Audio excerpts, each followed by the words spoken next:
What a lucky day for me today. I tell you what, Common Sense Guy. It seems like just, I don't know. I always say this. I'd rather be lucky than good. And I would not have known who this gentleman is here with us today if it weren't for the academic agent. Yeah. I wouldn't know who the academic agent was if it wasn't for the Britisher. Wouldn't know who the Britisher was if it wasn't for the hard bastard of all people. And so whenever I think of all these connections and how they come together, sometimes good connections, sometimes bad connections, but it always in my life ends up leading to a good thing. I am that lucky Jew that can fall into a vat of shit and come out smelling like a rose. And I don't, and of course the live stream, now that didn't sound good, was not a vat of shit, but everybody knows me. I'm the laughing ogre, and I think everyone should know the common sense. If you don't know him, you shouldn't be here. But we're so lucky today. We have this Shinobi Yaki with us today. Don't let the name fool you. He is very English, very British. So I don't mangle an introduction, Shinobi, would you mind telling us a little bit about yourself? Yeah, no problems. My handle is Shinobi Yaka, but I'm actually Welsh. If people don't know where Wales is, it's in Britain, obviously. I run my own YouTube channel where I do a bit of science, a little bit of politics, a few response videos, and it's sort of educational type, general type channel. So if anyone hasn't actually visited, I recommend that you head over there. That's about it, really. Yeah, I strongly recommend it also. I sent the thing. Y'all will see that. I'm going to give it about another minute, and I'm going to send it out again in case somebody didn't notice it. But yes, very much worth your time. Don't go over to Shinobi's channel and expect somebody jumping up and down and doing a lot of you nailed it, dude, or some of these crazy things I see on YouTube. You're gonna see a very intelligent British gentleman talking about some intelligent stuff.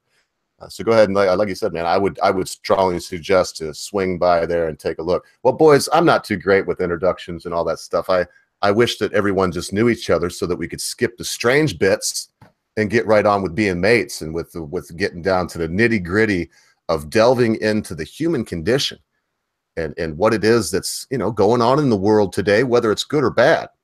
And, you know, Shinobi, as you often do when I watch your videos or the couple times I've been on live streams with you, you brought up something great in the pre-chat, the idea of what's happening. And in your case, you said to the left or to liberals, but I'm going to say what's happening to politics. I want to expand it a little bit as we talk. And you know what? To get a warm up, we'll let maybe Common Sense kick us off here, and then we'll go right around the horn. We can all put our 2 cents in and say what we think may be happening. Captain Coldpie, RPR. RPR is your fellow Welshman. I'm sorry. There's just some people I see and I shout at. I probably shouldn't do it. It's very unprofessional of me. But good to see you, gents. Good to see you, Magic Bollocks. Good to see you, AlphaGo, the rest of you. Great to be here. Great to have you all here. So what's happening, Common Sense? Or because I don't even know. You know what? We've been mates and we've been doing this thing for going on months now. And I really couldn't say, because I've never come right out and asked you, like, what do you identify? That sounds weird. What do you consider? What do you consider after all yourself? The conversations that we've had, after all the conversations we've had about labeling, yeah. What do you identify yourself as? Well, yeah, when I want to take over. Yeah, when I do technical, when I do certain political sort of tests and things like that, to find out where my allegiances lie, or sorry, where I identify as ogre, it's a case of normally I fall on the liberal. Normally I fall on the liberal chain. Sometimes, depending on what time of the day it is, for some weird reason, I fall as a classical liberal, and sometimes I fall as a neoliberal.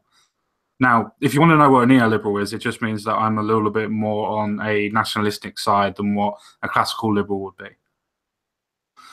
But generally, I'm what you would call a classical liberal. I believe in egalitarian stuff.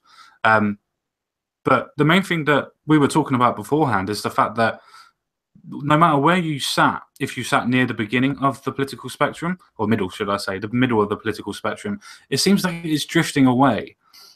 And I think Shinobi would be able to carry on with this, simply as we were talking before, where I say that I'm a liberal, he said he was a particular way, and it was a case of that we feel that it's drifting away from us. Yeah, well, that's I'm just right. wondering what your take. I've always been a liberal, and I've voted liberal.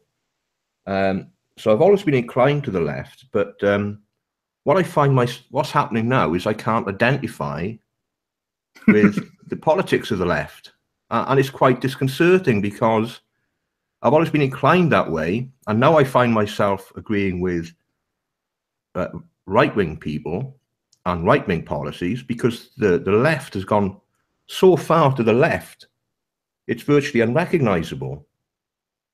And a lot of principles that I adhered to as a young person, I mean, in a student union, for instance, if you did that now in a college or university, they'd call you a fascist. Yep. I mean, even basic things like free speech. I mean, in my days, if you went into a student union and tried to close somebody down, you'd get nailed to the student room wall. Now they just, you know, it's gone the other way. And I just don't understand how we've managed to drift that far away from general principle on the left. If he was left wing, you'd automatically go for the free speech, the rights of the individual, equality. You'd definitely be colorblind. Yeah. Yes. Yep. Now, if you're colorblind, you're a racist. Yeah. And it just doesn't make any sense as far as I'm concerned. No sense whatsoever. Well, it's an amazing point that you bring up, to the point where you said, I don't know if anybody's got an echo. I can hear an echo. Yeah, I could hear it. I don't know where it's coming from. That's fine. It's a good point that you make up about being able to talk about the left and how the ideas are put forward nowadays, where it's the case that the left are the ones that are shutting you down. It's a case of now you wouldn't expect the authoritarian right to be the ones that are championing free speech, but yet they're the right are, the alt-right, the alt-light, whatever you want to call them, are now championing free speech, and you've got the left as the political parties left that are saying that we need to ban certain words. I've got the sneaking suspicion that they champion free speech because they know it annoys the left. It could well be. It could well be, or it could be literally, as you're trying to allude to, a political tactic to get more people onto the right, so they can say, "Oh, at least we talk about these subjects. Here's a bit about immigration. Do you think that the nationalistic ideas of the right are the best way to go? Here's a discussion." Where the left are going, "No, you can't talk about immigration." So that could be a technical way of being able to draw people into their ideals. The interesting thing about British politics, if you think back to the 60s and 70s. I wasn't alive. Well, I thought, yeah, okay, then rub it in. Yeah, smart ass, just quiet down. Yeah, exactly. There's always one, isn't there? But in those days, you had right-wing politicians that could speak to the working man. There were right-wing or conservative politicians who could speak to the working people, and the working people would identify with them. These were the conviction politicians. Although they had a different political perspective to the working class still respected them. And the same is true of the left. And I can think of politicians now that I hold in great respect on the left, like Tony Benn and people like that, who were conviction politicians. You might disagree with their political point or their political perspective, but these were genuine, honest people. And they believed in their own politics. They had the convictions. Nowadays, they just seem professional politicians. Yeah. And the only thing that they're interested in is keeping an eye on what's happening in the media. And the general principles seem to go out the window. So you've right-wing politicians today who sort of pander to the press and forget about the foundational principles of their political parties, to be frank. Do you find that as well? No, yeah, definitely. I was going to allude to a point that I was going to make. It's amazing that so many people on the left at this moment in time, especially in the UK, follow somebody like Jeremy Corbyn, as you quite rightly have said, has been a counsellor since he left school as one of his first jobs. He went into being into not a councillor, but working as an understudy for a councillor. Then he actually become a councillor. Then he become an MP, and then from then on, for over 30 years, he's been an MP. But yet people classify him as a man of the people. But the man hasn't seen or been in touch with the common man for 30 years. So for him to be able to come out and say that he knows what the common man's strife, yeah, sorry, buddy, you've been over 15 years at least being at 70 grand a freaking year. Tell me your struggles, sir. Yes, true, isn't it? It's professional politicians. And they're quite detached in their own little Westminster bubble, aren't they? So, and I think that's quite dangerous. I was listening to Question Time last night. And what it seems to me is that since Brexit, that the professional politicians haven't missed a step. They just don't get it. They're still in the same mode as they were before Brexit. They're trying to handle Brexit as if it was a one-off. Yeah, it was one of them things that should never have happened, but it's happened, so we'll try and get over that. But they don't realise it represents a shift in what's happening in the country. Yeah, the political shift is changing. So the fact that the working class are now waking up and realising what's actually going on, and realise that the numbers they have actually make a voice. And they're actually expressing their voice and going to vote now, rather than just thinking it's not working. And I think that's the biggest political difference. That even though I think it was 73 to 76%, which was the highest amount of people that voted ever to vote to leave to vote for Brexit, it was whether for or against. Yeah, it was quite a high turnout. I think it was one of the largest turnouts that they've ever had for a referenda. I'm about 98% sure it was the biggest turnout ever. Yeah, and it was one of the largest margins as well, apparently. And I got a couple things here that'll make me sound. This will make me sound smart. It's from Binary Surfer. I do not count this for my one mention, Common Sense, because you do. I'm not mentioning anything, so I'm going to let Binary Surfer speak for me in this instance. He says, Ogre, and this is just two things, Shinobi, because it's at you and you are the guest. But all these things. I mean, nobody will blindside you, so don't clench your cheeks up. Everybody loves you. So Shinobi's missing the point. That for those people, politics wasn't a career from school onwards. This is a little old. If you care to address that, you can. If not, that was a little while ago. So Binary Surfer, I'm not sure he misses the point, but I'm going to give you this one. It says, Ogre, one other thought. And when he says ogre, he means you lot. He's just trying to get my attention, I believe. One other thought. Brexit does not represent a shift. It represents an overstretched rubber band snapping back hard. Unfortunately, it will die away again. So there you go, boys. I'd rather let you chew on that last one, but there you go. Binary Surfer, you owe me £5, but don't send it on the thing. I mean, I'll send it through the mail. Yeah, well, I think you might be right on the second point there. It could well sort of play itself out. That's true. So it's going to go two ways, isn't it? Either it's been a shift in the general zeitgeist, the political zeitgeist, or, as been suggested, it's a reactionary thing, and it'll sort of level out. Now, the interesting thing is, it's also the third party that was coming up was UKIP, and they virtually disappeared, haven't they? They've gone into radio silence. Yeah. So, you know, you might be right. You might level out, and we go back to the old two-party system, and you know, they go back and forth. So yes, I wouldn't say no. On the other point, then. Yeah, on the other point, yeah, the professional politicians thing. It's been noticeable over the last 25 years that David Cameron, Clegg, I mean, these people started out as researchers in Parliament. Then they stood for their political parties in by-elections, and they got elected to Parliament. And there's actually a career structure developed over time that they'd study philosophy and politics in university. Then they'd go on as a researcher in Parliament. They'd work for a particular MP who'd sponsor the researcher to stand for by-election. Then they'd get into Parliament, and that's like a career structure, isn't it? Yeah. So once you've introduced a caste structure, you've actually created a class of people. Yeah, so they've actually become a class in their own right.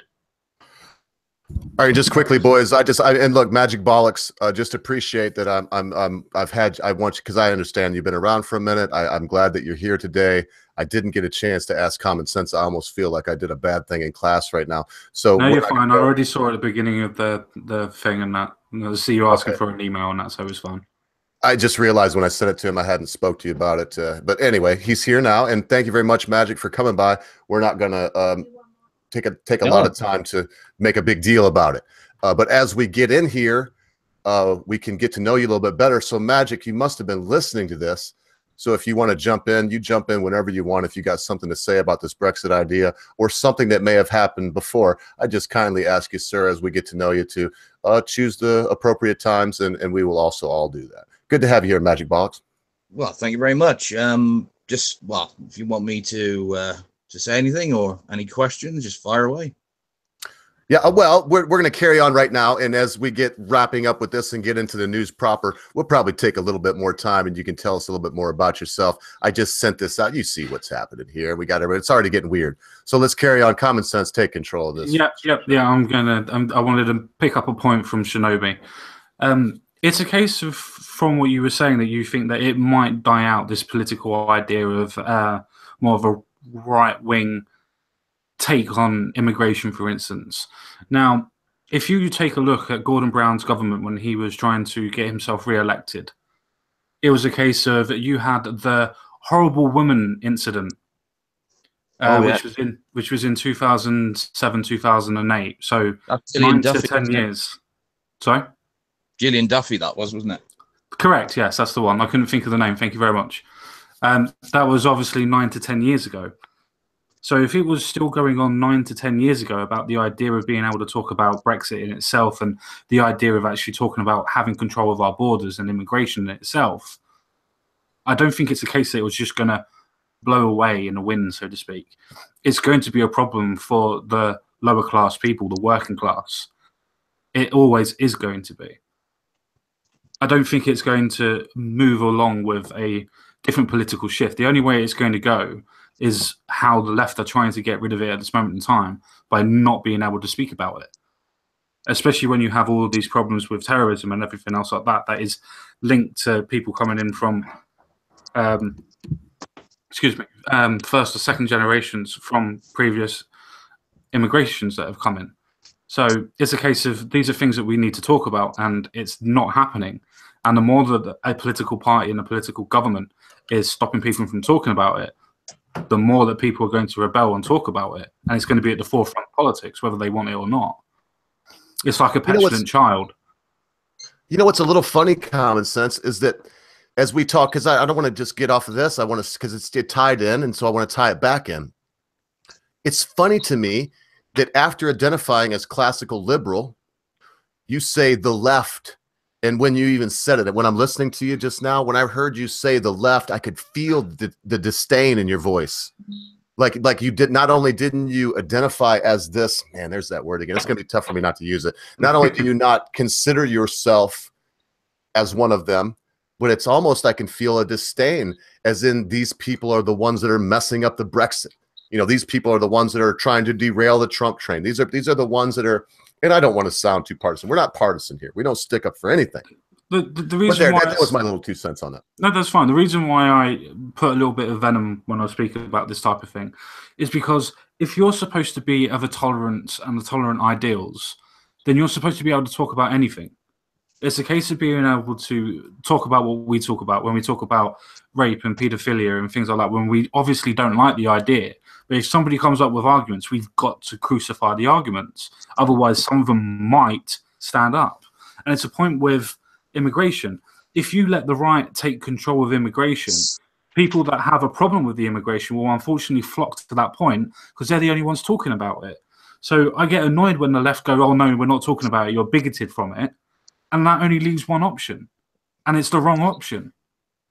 We need to talk about it and bring it into the light rather than just having one political party that's probably the wrong way of looking at it dealing with it when the other one won't even talk about it because it's bigotry. So what you're suggesting is that there's no, on the left, there's no way to defuse certain particular social issues. Yeah, correct. Yeah. Well, because they're not meant to be diffused, gentlemen. I mean, when you talk about social Marxism, it's no different than the bourgeoisie versus the working class. We're talking about the same thing. It's not proletariat. Thank you for the proper word I was searching for there. But here's the thing: it's not meant to end these things, Shinobi. They're never meant to be diffused. These are bombs that don't even have wires to cut. And you know, there's a reason. I just don't know. I'm not one of those people, even though I see and connect dots, and I think maybe I can see a tendency toward their trends and what they seem to want to do. I still don't want to, because when we consider what the power brokers of the world are trying to do, to me, that's, and I'm not comparing them with anyone's idea of God. I'm just saying that when we try to think of what are the, you know, come on, boys, I hate to just throw this out there, but what are the Bilderbergers doing? When we got folks coming out like Alex Jones and all these, the dude with the slick back black hair, this long ponytail, been chasing him for years, and the white hair, all these people, they talk about we got inside information stuff. It's like saying, I know who God is. You don't have inside information. You only have what they know. I heard a clearing of throats because I don't want to take this into any kind of conspiracy land. I'm just saying that things are changing. I would say on the right side, as it seems that I'm probably representing the right, as much as that makes me a little sick inside. Their turning away is a good thing. I really do think it's a good thing. The left, not so much. I think it's a bad thing. And what I mean, let me unpack this just a little bit as we continue on in this and start thinking about the news where we can really cut Magic Bollocks loose also. Well, not that you can now, Magic. You just came in the middle of a conversation. The right at one time was, I mean, you know, it was so religio-political. There was so much. Yeah, of course. Binary Surfer says, at Ogre, sorry, I disagree. There are wires, but the left does not care about results. It cares about feelings and emotions overall. Cutting wires, results, makes you feel bad. Silencing debate does not. I think that's exactly the point I was making. Just jump in here and defend Ogre on this, because he did make an interesting point, and I think it is relevant. When he says that some people may view it deliberately or approach things deliberately from a certain perspective. For instance, patriarchy theory, you can bourgeoisie, proletariat, then you've got your feminists against the male. Yeah, that's exactly the same thing, isn't it? That's exactly the same story they're telling. Yeah, class struggle. Yeah, you've got your oppressor and the oppressed, and you can swap the labels as much as you want, but that's the general form that the conversation takes. Now, it's very convenient if you've got a political system that you can never resolve the issue, because you can go on ad infinitum, can't you? Yeah. You can keep dividing people up into ever more smaller groups that you can play against each other. So you can have male and female. Then you can have race. You can have Asians and blacks and whites. Have more intersections. As intersectional feminism. Right. And then you can have gays and lesbians, and then you can have disabled gays and disabled lesbians, and you can keep cutting the society into smaller and smaller chunks, and you will never get rid of the conflict of interest. But that's ideal from a certain political perspective, because there's no end to it. You see what I'm getting at? Correct. No, you're definitely right, because the idea of being able to use classical Marxism, so not the idea of cultural Marxism, but classical Marxism, is literally what you've just said, is throwing up the proletariats against the bourgeoisie. And that's exactly what you've just said about switching the labels around. It's exactly the same. That's the whole idea, which is also the premise of cultural Marxism as well. But that's a whole different weird theory. But those are the theories that we're working on, as in the fact of classical Marxism, which is to throw the oppressor against the oppressed. And it doesn't matter if you have Muslims as being the oppressor and Islamophobes being the oppressor. Those are the ideas that you can use for any demographic that you want, the blacks versus the whites, Indians versus the blacks, or whatever. You can have that demographic for any purpose that you so choose. But you can also use that to destroy political debate, rather than it just being a case of, well, we have problems, we're white, and some of our problems are unfortunately with people that are coming across that are taking certain jobs. Or you're being racist, you're being bigoted, you have to help the people coming across. Well, no, I agree. Of course we agree. But maybe let's not have so many come across at the same time. You know, try and control the stemming of the wave, so to speak. And that's the sort of problems that we have at this moment in time. We can't talk about those problems because as soon as you start saying anything to do with any sort of race struggle or any sort of class struggle of any description, you're racist, you're bigoted, you can't talk about it, you're using your privilege. Step aside, let somebody else speak. Yeah. How can you speak when somebody won't let you? I'll tell you what, Common Sense Guy, you know, we're going on 30 minutes, and I think this is something we could talk about forever. So I think it would be fair to, I think you started us off. So to let Shinobi give any kind of final thoughts he would have on this, and then go with you, and then just to us to pay a little respect to Magic Bollocks and how patient he's been. And if he must have some ideas on this, to let him just have the final word on this idea that we've opened up. And then if nobody has any objections, we can get into the news. Sound good, brother? Yep, fine with me. Well, let's do it that way. So Shinobi, you start us off. I mean, I agreed with virtually everything that was said there, so I've got nothing much to add, basically. Perfect. That makes it move along so quickly. I love it when people do that. Well, sometimes it's good to hear other stuff, but yes, we beat it up. Well, I've just said everything that basically needs to be said, so yeah, I'm finished. You gentlemen are above reproach. So that is so kind of them, Magic Bollocks. What we just did is we're turning the floor completely over to you. Take as much time as you need. I don't want to put a time limit on it because if I tell you got 5 minutes, that's a lot of air to fill. So just give whatever you want on what we've been talking about. Let us know where we were right, wrong, indifferent, and how you feel about it. Well, I don't really think any of you are particularly wrong. I mean, I come from a family that was, well, from a father that's very much a socialist. And to say I started off as a socialist is a bit of an understatement. And I suppose I only really started to question the ideology a few years ago, maybe. Probably when I first started properly being red-pilled by people on YouTube like Sargon or Dave Cullen and those sort of chaps.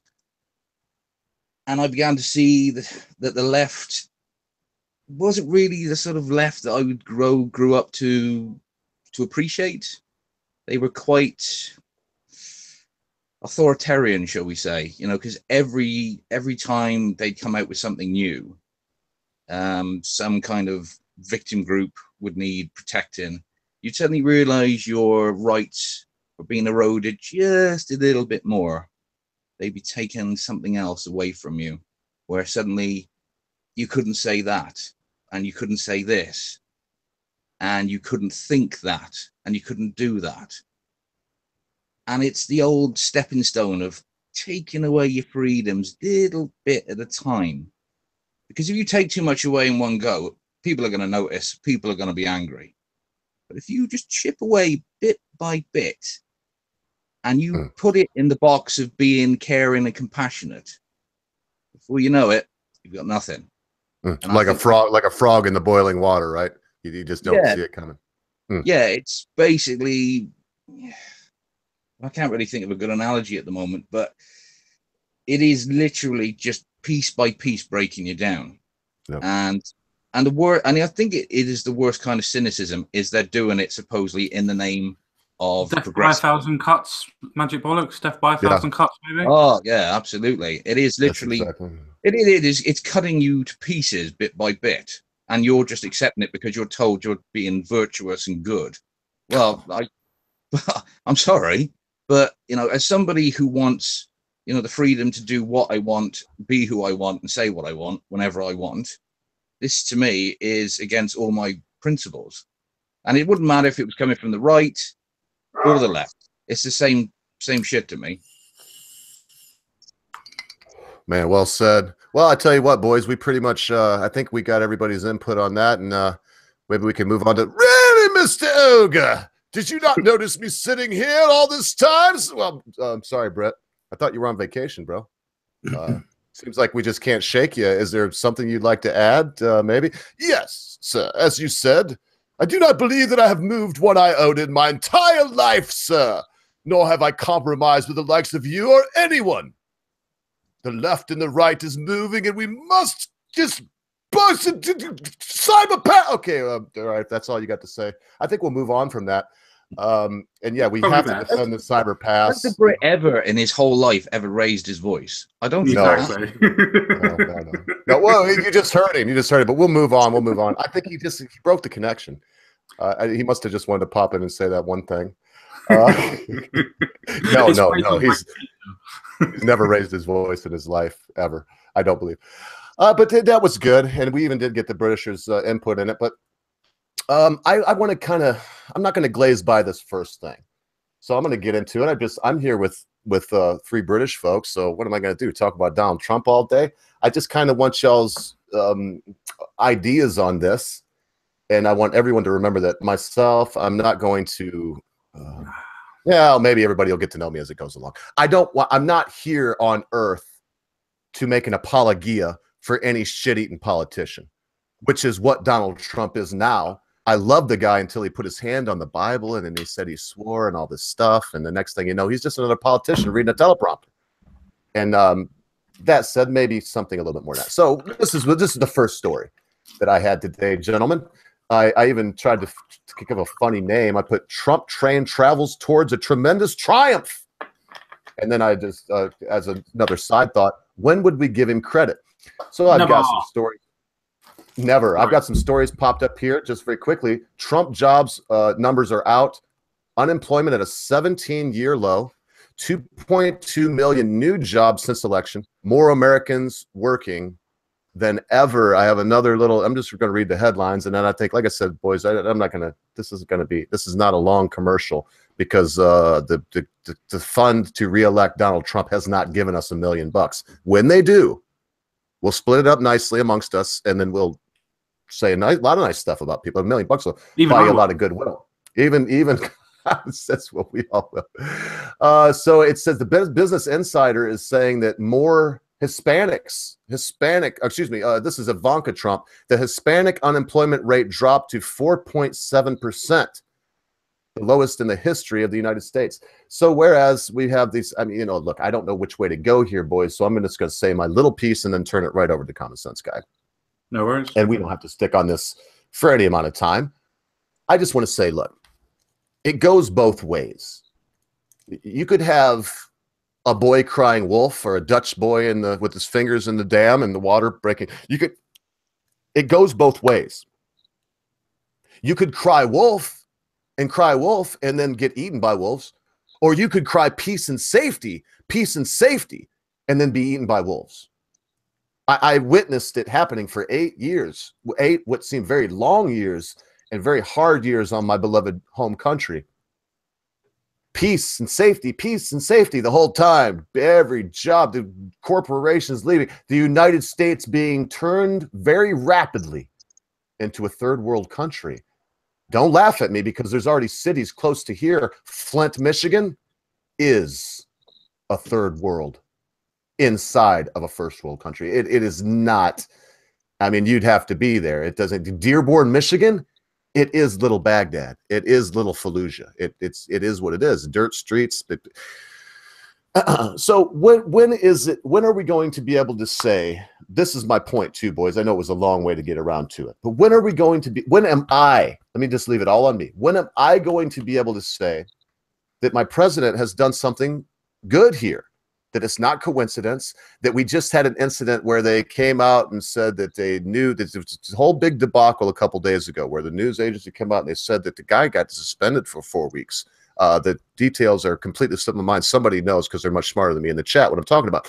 They said Trump was they were gonna find him for treason or whatever, for collusion, for sure, and all this, and boom, the stock market lost 300 points like that.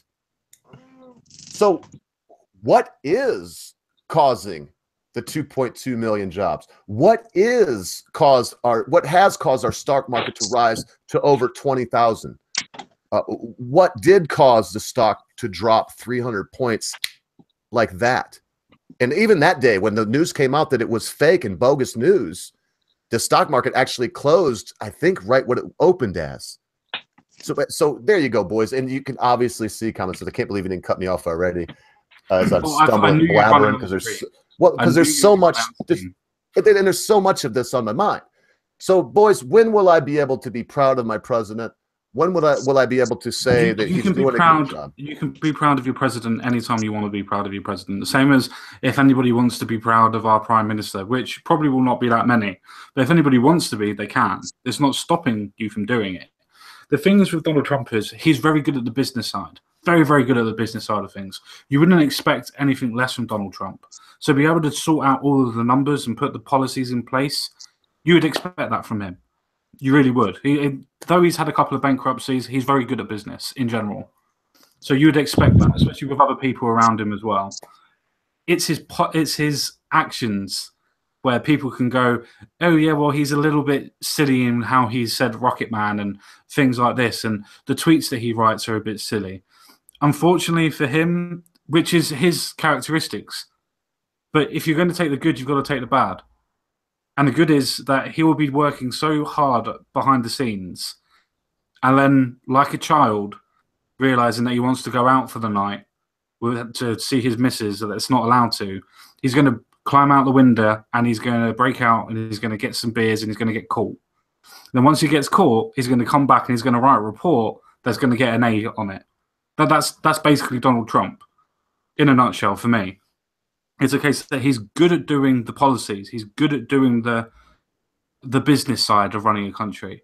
But the actual showmanship of it kind of need work. Probably a C, if I'm going to grade him on that. Some people might grade him a little bit less. And let me just correct myself very quickly, Common Sense. Just keep your place in your mind and carry on. I just want to say very quickly, because I couldn't think of the name. And as usual, 058, one of our resident geniuses, has pointed out that it was Brian Ross at ABC who swore that Flynn was going to point to Trump asking for contact with Russia pre-election. So that was who I was looking for. It was Brian Ross. He did get the old canola, but only for 4 weeks. So sorry about that, Common. Carry on, and then we'll kick it off to the boys. And again, man, let's not make this some filleting session, for anyone. I just see it's hard for me, Common Sense, but I think you see it too. I don't care how powerful the person is. When you see someone getting kicked in, you do not strike me as the kind of person, sir, that could come out of the pub with your friends one night and see someone getting kicked in the teeth, getting kicked in the face on the ground. No, I couldn't. And just be like, oh, his problem, and no. And that's what I see now. Even though he's very powerful, I see that happening. Sorry about all the time I took. Carry on. No, the thing is, though, with Donald Trump is that he does it to himself more than anything. True. It's a case of he does his own tweets, he does his own things. Some of his things I'm quite happy with the way that he's done, and I'm not even part of the US. So some of the things I'm quite happy with. But if you're going to look at everything that Trump does, you can't just pick and choose the good, and you can't pick and choose the bad.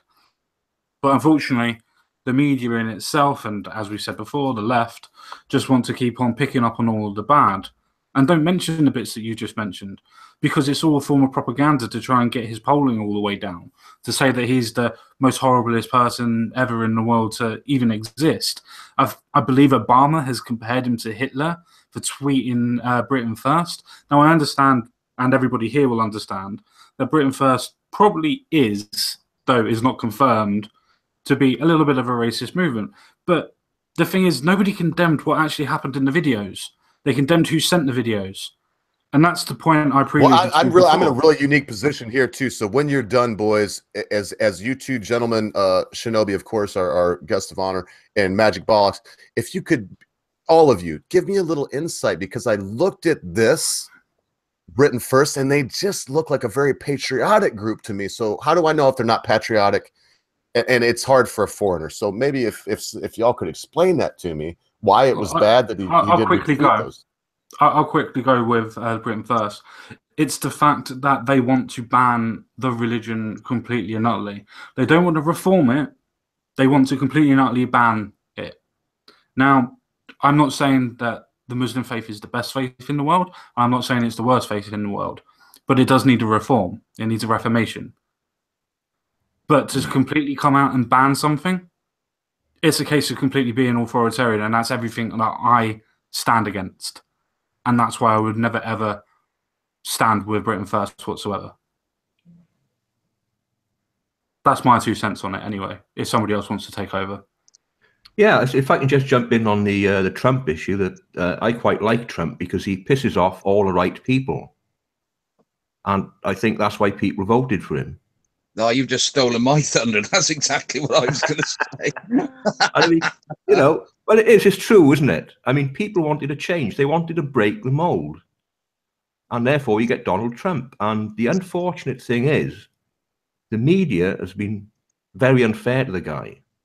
I mean, once he was elected, everyone should have just shut up and let him get on with the job.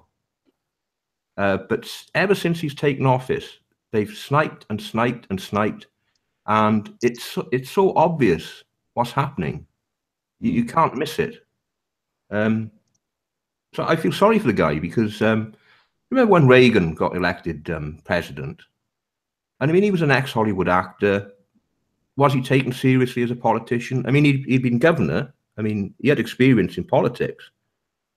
But when he took the presidency, was he presidential material? They could have done exactly the same thing to Reagan, couldn't they? Yeah. They haven't given Donald Trump a chance. And all right, it might not be wise to tweet out what he tweets, but it's just the way he is. But does that take away from his day job? They kind of did with Reagan, didn't they? Because of the whole, whole media were portraying him as being literally sick and didn't know what he was doing. I mean, oh, and they say it was a mirror image, and I'm not going to cut on you two boys' words. The Common Sense guy and I had our say and then some. So I just like the thread you're going on. Yes, both you gentlemen, I lived through it. They said he was a doddering idiot with Alzheimer's the day he was sworn in. In the media coverage, people forget, but I was alive. I remembered, and I loved Ronald Reagan. I was young, very young. And some of his speeches. When he bombed Libya, man, Muammar Gaddafi, he said he'd give him 48 hours, and they bombed him 24 hours later and bombed his house. He just escaped with his life. They not only released our people immediately, we didn't have any more hostage problems while Donald Trump, while Reagan was in office. And look, I said I wasn't going to suck the air out, and I did. So yes, not only are they very similar, it's very, very different now too. Don't nobody say that I'm saying they're the same person. Very similar in a lot of ways, and that's one. There was a constant barrage of he's old, he's stupid, he's senile, he has Alzheimer's, and the same thing with Donald Trump. I mean, just this last speech he gave about Israel is the capital of Jerusalem is the capital of Israel. I mean, at the end, he had a little trouble there. I could tell he had a little trouble. And then, it sounded like he needed a drink or something. And boy, did everybody jump on that. So look, sorry, boys. I need to be quiet for a few minutes. So Magic, sorry, I cut you off. You boys carry on. This is wonderful to me. Well, technically, this is your channel, Ogre, so you can cut us off as many times as you like. But it's my channel, but technically it's the Common Sense guy, myself, and the Britisher show. And so I don't make all the rules here. I should be very clear about that. And if I like the way it goes, I can't assume that I do make the rules. So let's just not worry about that and carry on. So crack on, gentlemen. Well, I was going to say, if Shinobi and Common Senseguy might remember a program in the 80s and 90s called Spit and Image. And they used to, especially in the 80s, they used to take the piss out of Reagan, probably more than any other politician on there, including Margaret Thatcher. And I remember they did a skit that was called "The President's Brain is Missing," and it was literally the American Secret Service looking all over the world to try and locate Reagan's missing brain. Oh, I remember so that was the actual narrative at the time, which is the American president is actually so thick that he doesn't actually have a functioning brain in his head. And I can imagine him now doing the same thing to Trump. But the big difference is back then, even though obviously that's the way the press were playing it, there was a sort of a niceness about it. You know, there wasn't real mean-spiritedness about it. But if you watch any sort of modern comedian, all these middle-class tosspots who pass themselves off as stand-ups nowadays, you can hear the venom and the vitriol in their voices when they're talking about him, because he wasn't their candidate. He was the candidate of the you know, of the downtrodden and the scumbags that you know, shouldn't exist in society anymore. You know, we're all the upper middle class now, aren't we? Who all vote for left-leaning parties and all believe in political correctness and all this other shite. And it's really what Brexit and Trump was to me, was an acknowledgement that those people that they like to pretend didn't exist anymore, that were gone, the kind of people that Tony Blair liked to think didn't matter anymore, that we were still here and we had the opportunity to make our voices heard, and it's pissed them right off. And that's exactly what's been going on since then, with the political establishment trying to derail Brexit, with the whole mainstream media trying to bring Trump down. And it's very telling to me that even though we sort of won that battle, the war is far from over. I try to explain to Mrs. Ogre, because she watches this show at work sometimes. I feel pretty honored, actually, that my wife watches, and it's not because of me. She can hear my mouth anytime she wants. But, you know, she watches Razor Fist and some of these other guys we've had on Common Sense. I think you turned her on to On the Offensive. She really likes him, and Uzulu, believe it or not. But hey. It's a boon for me. It really is. So I want to ask a very quick question that's completely off topic. As an American, and look, we try to steer clear from the F word. It sounds like everybody here is very gentlemanly, and if I talk about too much, Common Sense Guy and I will start being so blue you won't be able to. You have to get cut through it with a knife, because both of us kind of have potty mouths when we're left to our own devices. We don't mean any offense, just maybe the way we were raised or the way we communicate, whatever it is. So the question is this: shite, is that considered a cuss word? Could a 12-year-old boy say shite in front of his mom? No, yeah. He could. He could, but he'd get a damn good smack around the back of the head for it. Okay, yeah. All right. Okay, Yeah. And the same would go for arse, right? Like if somebody says arse, that is not. It just sounds different to me, and maybe doesn't seem like a cuss word, but it is a cuss word, right? Well, actually, Ogre, when I was younger, I always used to try and push the boundaries of what I could say swearing wise, and yeah, we were a lot alike. because my old man, he used to cuss a lot, and he still does. So I was not unfamiliar with swear words, but I found up to about the age of 11, I could start saying arse, and that was acceptable. But any other cuss word above that would be deemed unacceptable. And the most unnatural thing for me was turning 18 and being able to swear in front of my parents without recourse. I still find it strange now, what's called saying any kind of swear word. I mean, there's only two I don't use around my mum. And well, I think we don't have to say what they are. Yeah, I think you can probably guess what they are. We can guess at least two of them, yes, I'm sure. Yeah. But again, that's a respect thing. But even now, it's a bit like if you meet one of your old school teachers and they refer to you by name, and then you say to them, "Yes, sir," or "Yes, miss."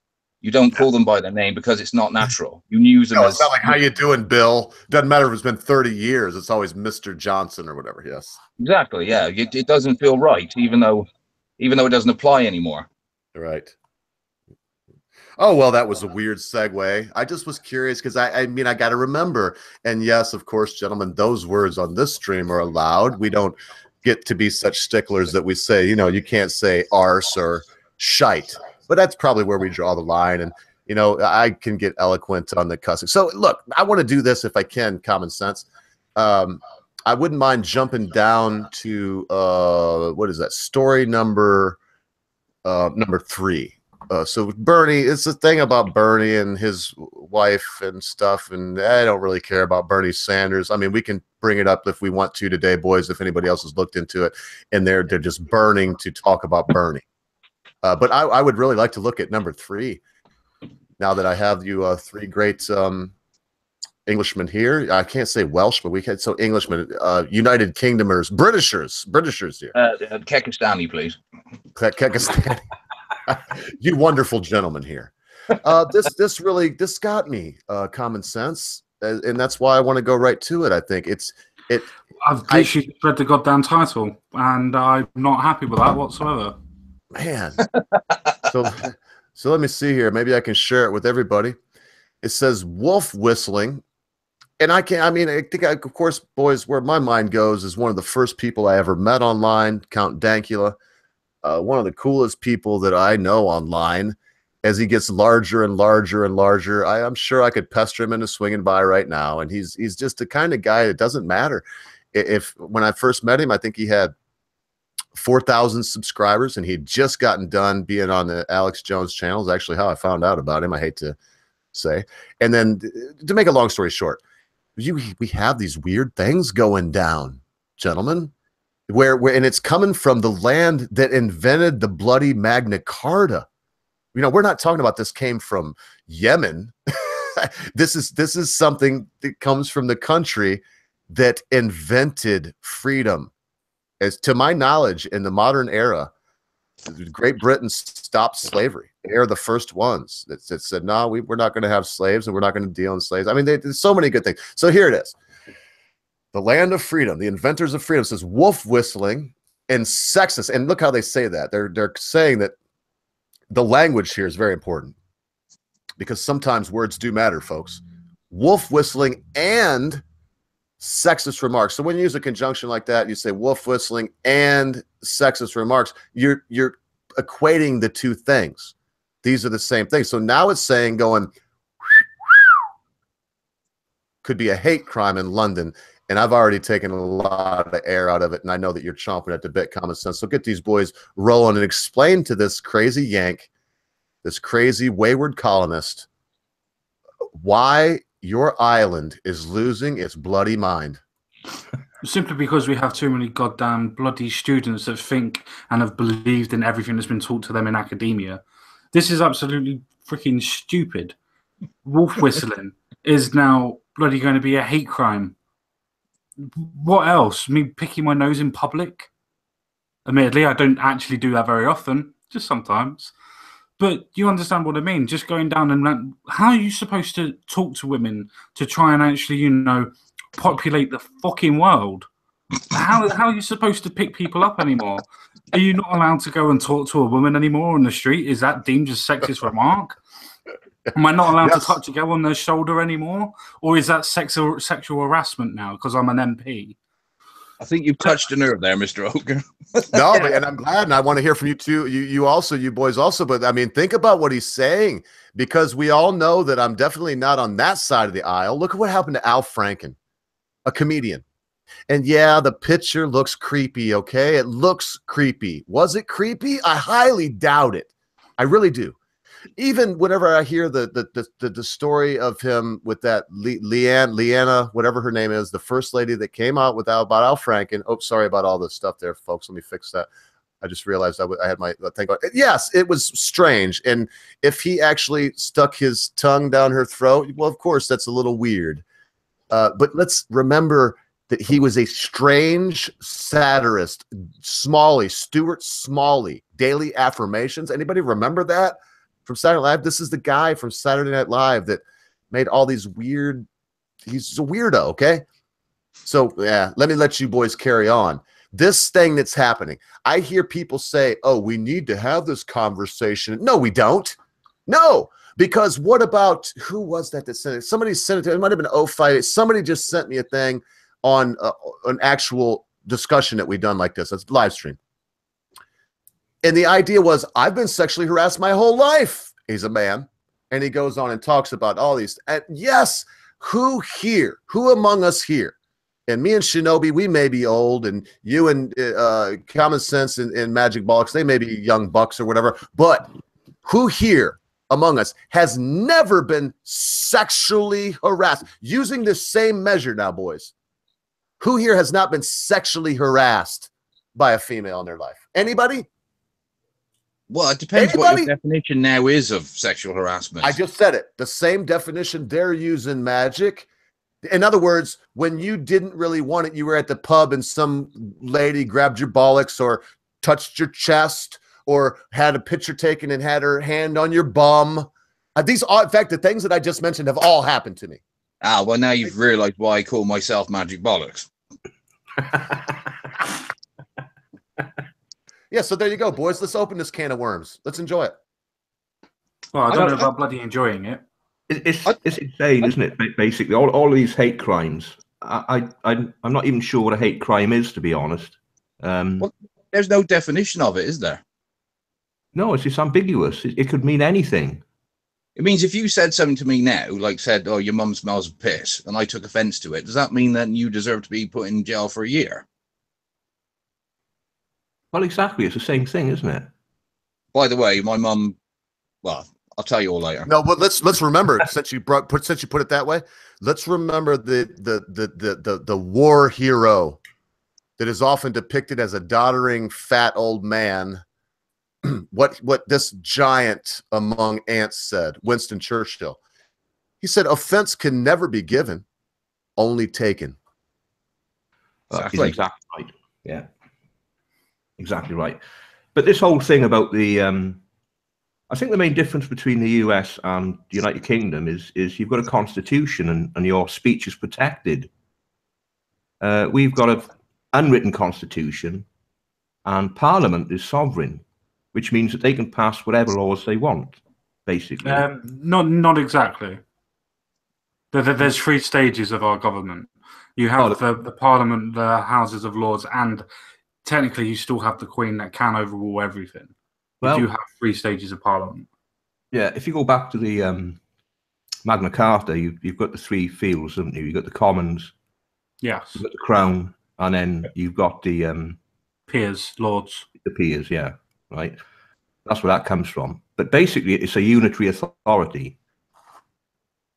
And the interest is like firearms. The right to carry arms was a common law right in. Yep, sword and gun, sword and pistol. And I think that was disposed of in 1920 or 1930. Oh, the pistol one was. I don't think the sword one is. There's a place in Nottingham that you can still technically legally kill Scottish people because it's still a bylaw. Oh, excellent. At night. At night. I can't fault that at all. Oh, get Dankula on now. You got to tell him this one. I can't believe you just said that. It's probably true. I mean, so there's a place in Nottingham where you could. I don't want to say it again.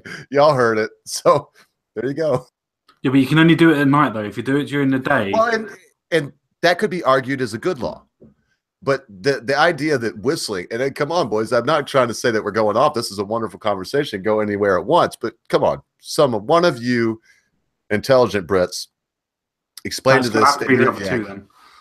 Well, one of you 3 intelligent Brits, explain to this ignorant Yank, how is it that the land that invented the right to bear arms, freedom, the Magna Carta, the whole 9 yards, the land of Robin Hood, has come to the point to where going, well, I imagine Robin Hood would have been in a lot of trouble, right? Didn't he wolf whistle at Maid Marian, or wasn't he a rogue?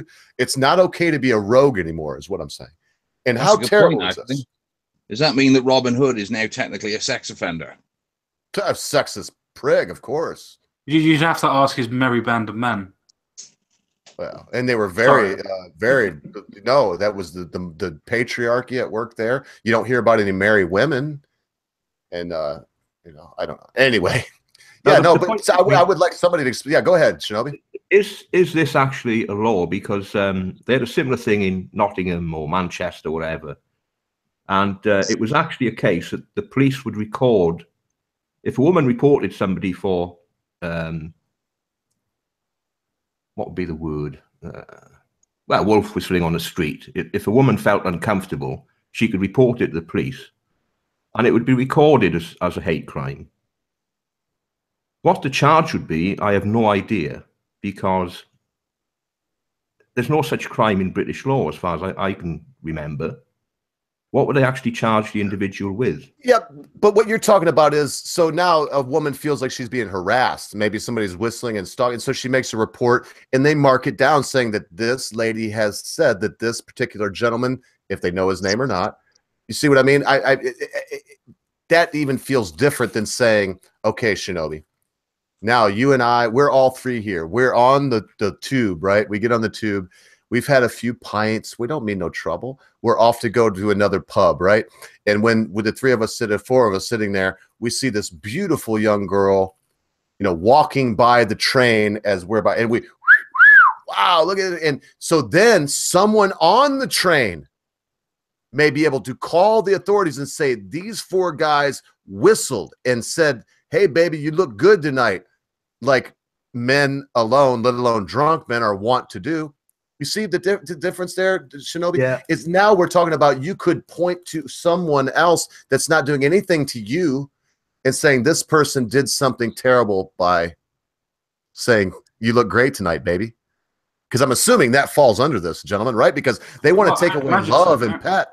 They don't want you saying pet anymore. Well, there's other things as well, like the sexist remarks. What did they classify as sexist remarks? Oh, you look good in that dress tonight, baby. You'd look better on my bedroom floor. Would that be, I know that's a shit pickup line, but would that be classified now as a sexist remark? Is that now? I'm assuming it would be. That was my point. I'm assuming it would be common sense. I'm assuming that, like I said, you and I are sitting there. We got some fish and chips, right? We just shifted a couple pints, and we're sitting on the bench eating some fish and chips, and a couple of beautiful 20-year-old girls like walk by, you know. And of course, neither one of us have the nerve to go up, and we're married men anyway. But we say, you know, I whistle, and you go, looking good today, ladies, right?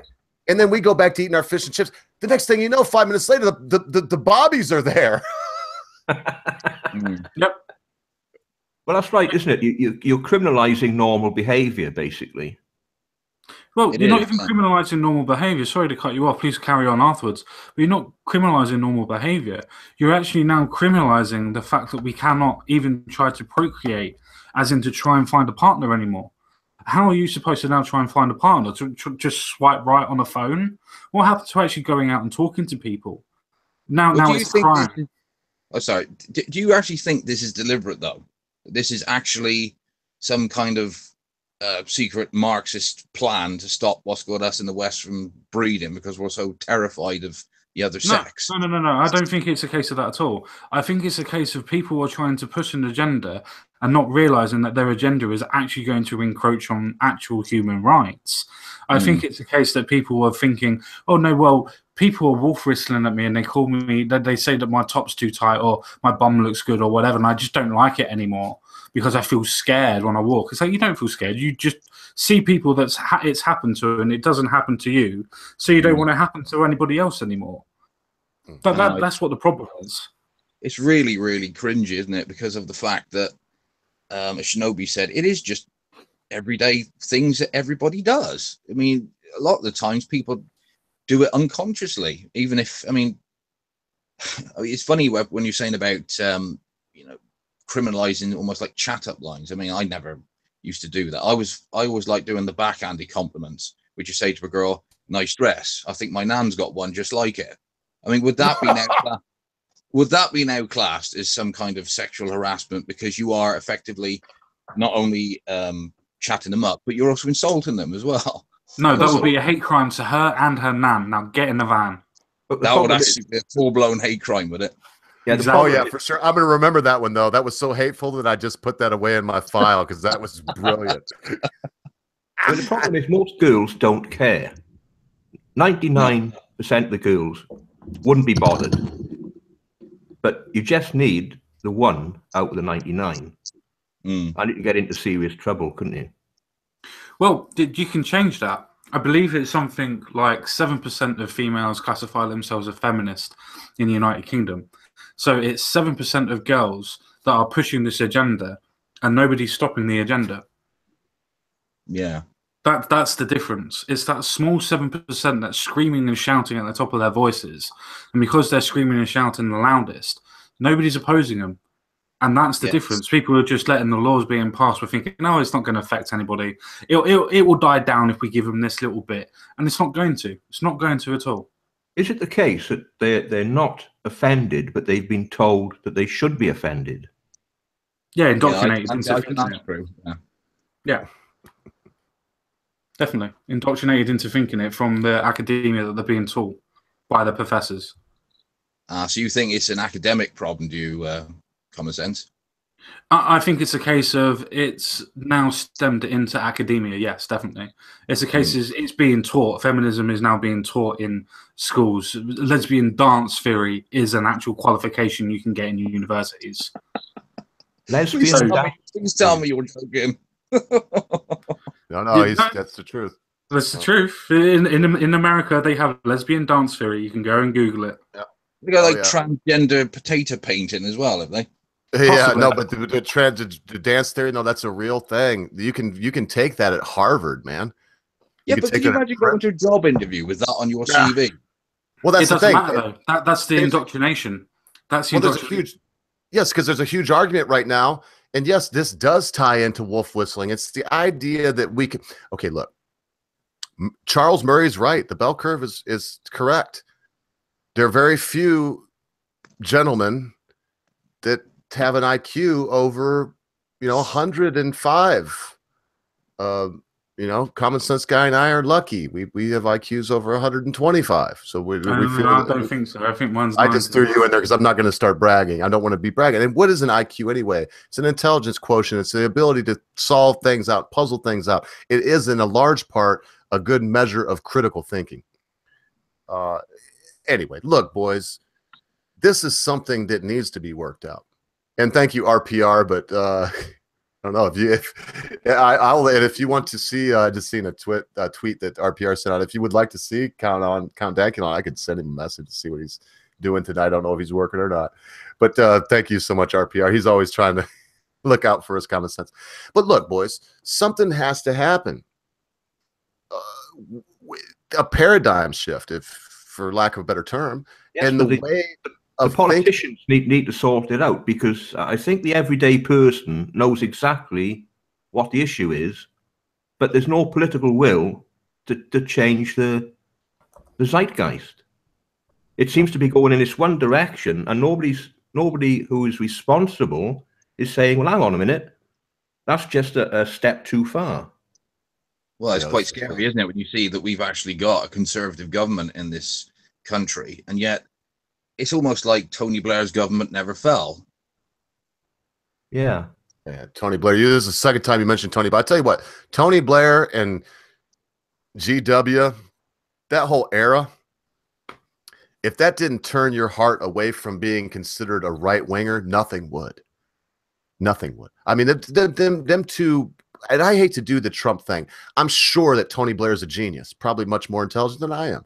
I'm sure that George W. Bush is the same thing. I mean, these guys are powerful guys that got what they are. I really, honest to God, don't believe that.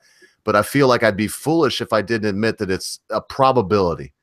Because when I look at them, yeah, they seem like blithering. But they did get the two most powerful countries, the most financially powerful, Great Britain. Look at your population and how much influence you have financially in the world. No one comes close.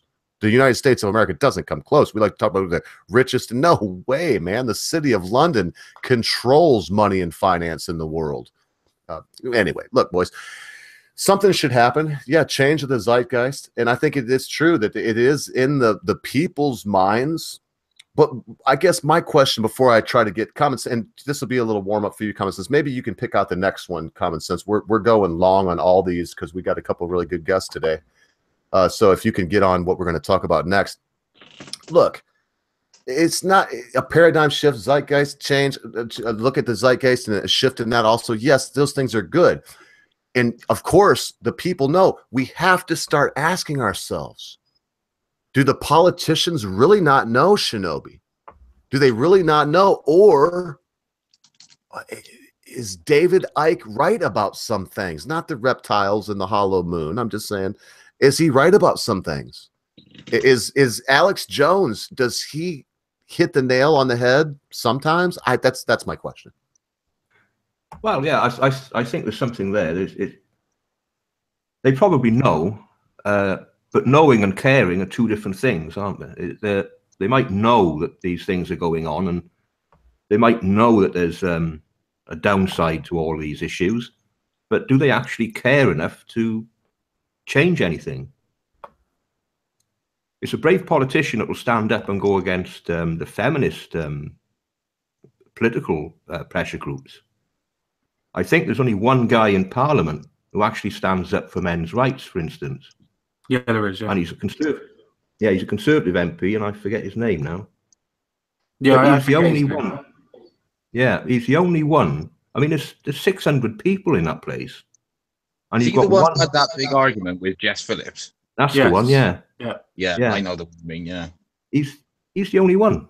There's 600 bloody politicians in that place, and you got one guy standing up for men's rights. Thank you, binary. Yeah, I mean that's just the way it is, because it's politically expedient. Suicide, more like. Well, in the long run, yes, because it's driving a wedge in society where it's unnecessary. No, I was more thinking political suicide for the parliamentarian that come forward to go against feminism. Oh yes, I mean I think you're right in this day and age. But they really, if they don't, it's just going to get worse and worse, isn't it? But do you think though, like in a way, it's almost like a pendulum, isn't it? And that the pendulum is very much in the left at the moment. But like all it's been left since the 70s, though. Yeah, but they do tend to, come back quite quickly, don't they? Once they reach a certain point. And I think we're not quite there yet, but you can see all the, the insanity. I mean, like you said about that course, they now have a university, whatever it was. It's so ridiculous. Lesbian dance theory. Yeah, so stupid. My brain won't even remember it. I've got this picture in my head now, but with lesbian pole dancing. You wish. That doesn't sound bad. It's on websites that Theresa May want to block, isn't it? Yeah, definitely. Yeah, but yeah, I do genuinely think that eventually that pendulum's going to reach that point, and it's going to come back to the right very quickly. Well, you boys can tell by the fact that I just lit up a doobie. We're rolling into the last 40 minutes of the show. If I don't get a chance to say it before the end, I'd really like to thank you, Shinobi. You also, Magic Bollocks. I didn't know what I was getting into with you. You've turned out to be a wonderful addition today. Thank you so much for giving us your time and for not being a dick. I mean, we don't know what we're going to get when that happens, of course, and just turned out to be nice today, and a really wonderful gift from the gods, if I may say that. Well, so look, boys, I just fired up this fat doobie. I want everyone to remember here that even though we have you here, Magic Bollocks, and we didn't plan on you, but that means you're low man on the totem pole, that when we do finally wind down to the end, we will ask that you give us your final word. And that thing, it shouldn't be, which I've been guilty in the past, other people have too. It shouldn't be an attack or mentioning anyone here in the chat. It really shouldn't be. It is a time to just give your final thoughts on either what we've talked about, something that's happened before, and I don't want to get too elaborate, but and that covers it. Whatever it is that you want to say, the last impression that you would like to leave on our wonderful congregation today. And folks, I hope that you all noticed that even today was a relatively slow day for church. But even today, we have a very loyal congregation, and there's been somewhere between 18 and 25 people here the entire time. And if you look at the chat, you can see Captain Coalpile, 058, Binary Surfer, AlphaGo, RPR, Sardonic 7, JJ Soda Rock. The list goes on. Of course, Magic Bollocks is in there, but he's here with us too. List goes on of folks that are not only loyal to us here, but are in the bar there. So look, I'm taking up time in this last 40 minutes. As I said, I fired up my doobie, boys. Big one, nice, big, fatty. Some really good stuff. It's called Blue OG. Blue OG. It's very, very good. Heavily dominant on the indica side. It's a 90-10 indica dominant. But as we said, and look, I think that's the most I've said about marijuana on this show, other than I'm going to fire up a doobie, because, Common Senseguy, Britisher, and I, we've all talked. We're not a pot channel.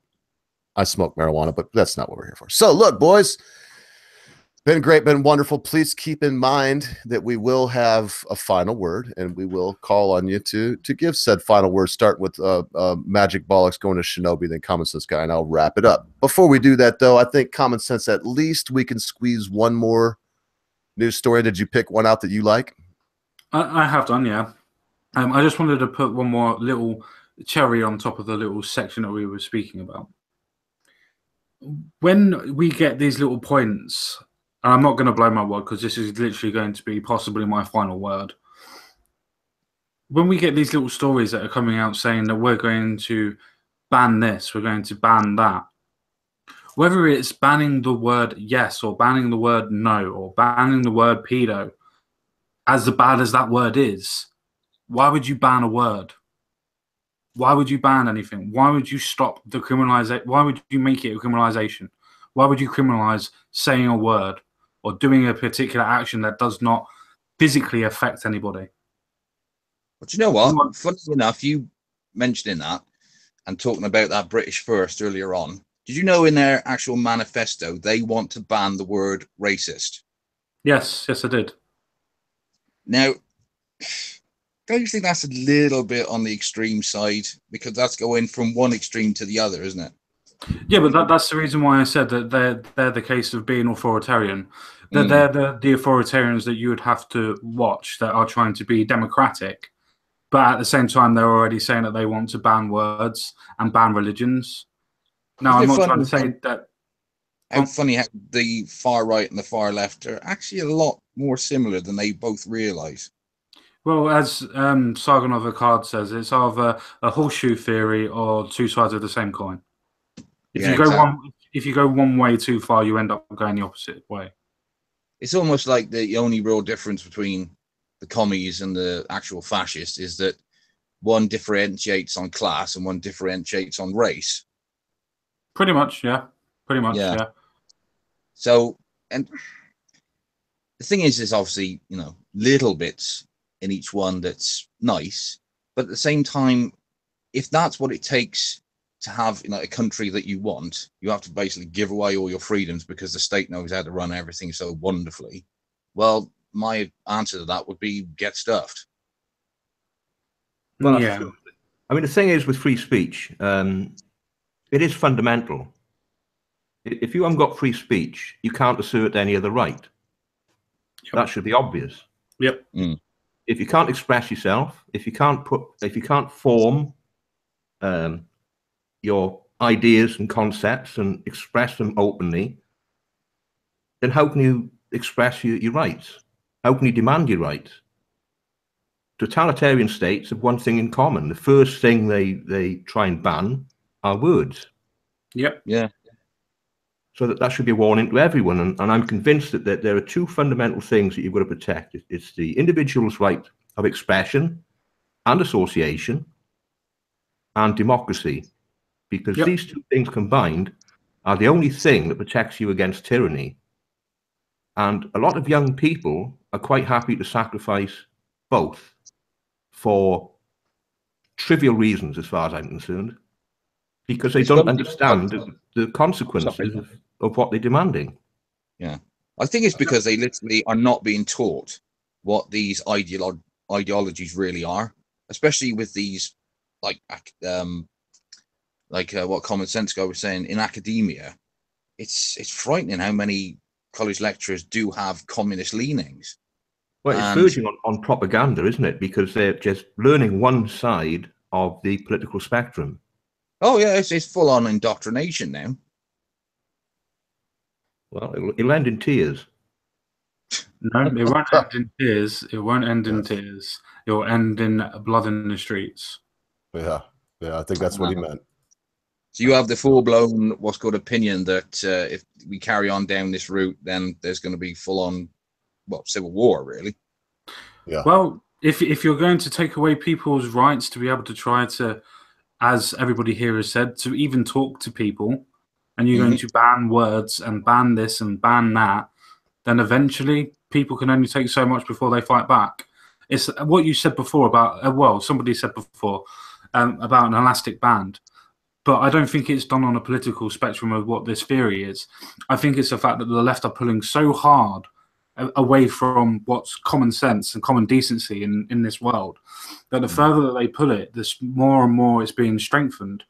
And then eventually it's going to snap. And then once it snaps, it's going to go one way or the other. We're either going to have another form of authoritarians from the right that are going to take control, because people that are meek will inherit the earth, but yet people that have strong opinions about racism and things like that are going to be the ones that lead everybody else into the opposite direction. And that's where we're going at this moment in time. That's the reason why the BNP started to get so much political sway. That's the reason why UKIP was starting to get so much political sway. That's the reason why Britain First are getting so much political sway at this moment in time. All these nationalistic points of view at this moment in time are coming forward and are taking the political stage. And it's getting to that point where people are actually going, that's a good idea, that is. And it bloody ain't. It ain't a good idea. The thing that worries me is that if, like you say, we do get this, civil war, fighting in the streets, or blood on the streets, as you said, is that going to give whoever is in power at the time the mandate to start bringing in proper draconian laws to say they got, to deal with the trouble they've got with the people fighting? Because we all know what draconian laws are like. Once they're in, they never go. I think it's more of a case of, if you look at anything to do with history, say, for instance, you look at the last form of civil war that we had, it was to do with the oppression of the Catholics from the Protestants, obviously from King James, wasn't it? King James, King Charles. That was all to do. Yeah, that was all to do with that form of oppression. That was all totalitarian ideology and put into place in law, where they were being burnt at the stake, they were being literally pulled on stones and things like that and ripped apart for just their belief in religion. And then people had those laws already put in place, and it got to the point where it was a case of trying to blow up the Houses of Parliament, and then coming to the point of, after that, Oliver Cromwell going, no, you're absolutely taking the mickey, so to speak. And then it was a case that we went forward and we had the Civil War. It was a case of after the laws were put in place, because you don't ever have a point of prevention. It's always a case of when it goes too far, that's when it snaps. It doesn't snap beforehand. It's always snapping after the fact of it happening. Yeah, I agree with that. Yeah, I'm not going to cut in and stop this, boys. If anybody else has the last thing on this before Common Sense has our last article, we'll do that. No, I also want to say just briefly, of course, Common Sense and I'll have to talk about this, but I just want to say briefly, it wouldn't break my heart right now the way this went if either one of you two gentlemen would like to come back next Friday. It seems like this has been a really good time today and a very good show. So Common Sense, where are we going? We're going to hit this a little bit harder and then go to our last story. What are we going to do, brother?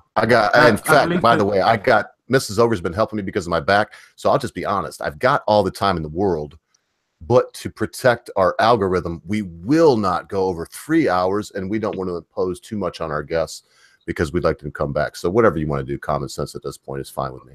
Well, when I finish my point, I believe somebody else wanted to continue with it. So whoever it was that wanted to speak after me, please continue. I wasn't trying to stop. I realized this was going to go on longer. Everything has today. That's why I made that little point. Sorry about that, boys. Crack on. No, you carry on. This is great fun. Does anybody else have sense? You were saying, yeah, go ahead. Who were you? Say, when I finished my point, somebody else was going to say something. Did they want to carry on the conversation, or should we move on? I've lost my place anyway, so you carry on. Yeah, let's move on. Yep, sure. Damn it, that's why I got to keep my mouth shut sometimes, and I'm not going to try to prod anybody on what they were talking about. And that's fine, because I'm going to tell you the way this has gone, when the Common Sense kicks off right here, probably do the same thing that we just did. I'm sure he picked out a great story. Sorry, boys. I will this time. I'll be diligent, no matter what I think. Common Sense, you ring the last bell on this. I'm not going to say a word. I think that conversation could have went for another 10 minutes had I not said anything. It probably could have done, but the thing is with conversation that once you've lost your place, you've lost your train. So it's better to just move on rather than trying to drag it back. That's fine. In that case, then we're going to move on to scientists inject information into monkeys' brains. And for those of you that are following along, That's number 4. Danial Pinkwater could not make this up. That's where we're getting. And I actually, the second link in that is a Wikipedia page to Danial Pinkwater, so I don't have to explain too much, other than when I was young, I read some of his books, and he talked about things like a breakfast cereal that while you ate it, you learned trigonometry, and pancakes that had special syrup that you learned, you know, it was usually maths, but so you learned something else. But anyway, so that's why I said that. So Common Sense, they're putting thoughts, they're putting, what do they say? What's going on here? Well, I think that you'll enjoy this first sentence of the first paragraph. When you drive towards an intersection, I just thought intersection would be great for intersectionality, but I understand that is what we would call a crossway. But I just thought it'd be funny to try to put those two together. The sight of the light turning red will or should make you step on the brake. This action happens thanks to a chain of events inside your head. That may sound like an outtake from The Matrix. I'm just trying to get to the actual crux of the actual story rather than reading the whole story. But it's laid out weird. Now imagine that you had a device implanted in your brain that could shortcut the pathway and inject information straight into your premotor cortex. That may sound like an outtake from The Matrix, but now two neuroscientists at the University of Rochester say they have managed to introduce information directly into the premotor cortex of monkeys. The researchers published the results of the experiment on Thursday in the journal Neuron. Although the research is preliminarily carried out in just 2 monkeys, the researchers speculate that further research might lead to brain implants for people with strokes. And when we talk about, just so everyone's on the same page, when we talk about the premotor cortex, we're talking about the place in your brain where it really doesn't matter if you've never seen one. If I had you situated in front of a large wall where I could project a picture, and I projected a giant picture of a snake striking, like a diamondback rattler striking, you go like this. Even if you've never seen one, if I project a large picture of a scorpion, you go like this. So they're saying they're able to program instinctual. I think that's the best way I can try to break it down. Wow, what do you think about that, Comments? I think that's got a process of either being something completely amazing for the world or something completely and utterly bad for the world. For instance, that you could program the brain to absolutely reject the ideas of democracy and capitalism and then follow on the ideas of Marxism and the economy of communism. It just, that there's so many bad things that could lead from this, as well as obviously good. It's one of those catch-22s where you could have so good things from it, but so many people could use it for so many bad things. Mm. What's the actual mechanism for doing this? What are they actually injecting into the brain? Ooh, it doesn't. This is not a journal or a science piece, so I've looked through it pretty carefully myself. We just know that the method is transdermal injection, a hypodermic injection. Right. That's it. So we don't know what the serum per se is. We have no idea. Yeah. And isn't that scary? What do the monkeys actually say about this? Hang on, I can only hear one of you all the time, but think about this, Shinobi, as you tell me what you're going to say, and we'll all bounce off. Think about the nanotechnology we have. They could be, might sound crazy, but they could be sending little tiny robots, and who knows? Who knows? It's just a liquid they inject. I think the problem here is that we overestimate our abilities in the cognitive sciences. We don't actually understand. We understand certain functions of the brain and how certain parts of the brain communicate, but we don't know how the brain stores information. Even today, it's a total mystery, because if you think about it, when you think of Paris, you think of the streets and the houses and the tower, but your brain doesn't store it as a picture. It's broken down into components. So you have a stereotypical street and a stereotypical lamppost, and these are stored separately. And then when you think of something, these are assembled from the stereotypes in the brain, the tokens. Yeah, but what are those? Do you know what those stereotypes are, Shinobi? They're called just so I don't make it long and interrupt your thought. They're called schemas. Schemas. Go ahead. Right. Okay. Because you've obviously done the psychological side of things. Yeah. Okay. Carry on though. Yeah. Well, I'm coming from the computer science side of things. But it's the same thing. It's like a program that's already in your brain. So yeah, it's a schema. It's a pre-recorded program. So you don't remember Paris, like you said, with all the things. You remember the prototypical Paris. Carry on. This is wonderful. And that's the thing. You assemble, and it's brought up into the thinking part of the brain. The visualization is presented. Now, we don't know how this occurs because we can't actually find out by introspection, and we can't actually find out by looking at the brain externally. So how this information is stored internally is a total mystery. So how could you actually develop any sort of methodology to mold the brain or change the way people think? Right, to inject it in. How? Yeah, good question. How in the world could you do this? Would this say, Shinobi, before I just keep on pounding on you, wouldn't you say as a scientist, I've watched your stuff, you are a scientist, doesn't this lead you to believe that either it's one of two things, bollocks, just total bollocks, or they have to have some technology that we have no idea of? Well, I know which I'd go for the first option, to be frank. It's bollocks. Yeah. All right. Yeah. Hello. Yeah. So tell us what you think, sir. Well, I would like to just step in. I agree with Shinobi on this. I think it's completely not a bollocks. For the simple fact of you're only injecting it into 2 monkeys. For any sort of research, you need a bigger class. Large trying to find out what's going on. You need a far bigger scale to be able to work off of. Okay. So for it to only be working on 2 monkeys, or to only have gone on to 2 monkeys, is such a small scale that the study shouldn't even be scrutinized, because it's got no reason to be scrutinized against. You've got 100% in your study with only using 2 monkeys. That doesn't make sense. I just realized that bollocks said hello because I said it was utter bollocks, right? Is that why? Okay, anyway, carry on. I thought he wanted to say something. I've been listening to you and going, when can I say, hey, yeah, bollocks, we haven't heard from you in a second, which we haven't. So want to pipe in? It's all right. It's all right. The joke fell a bit flat, if you know. Now that it hit me, it's like, I see. It's like the stand-up who tells the gag, and then 5 minutes after the crowd have gone home, they start laughing. Hey, those are the best ones, mate. Those are the ones you don't forget. Yeah. I don't really have an opinion on this. It's just, well, weird. The only thing I could think of is I don't know if any of you boys are Red Dwarf fans.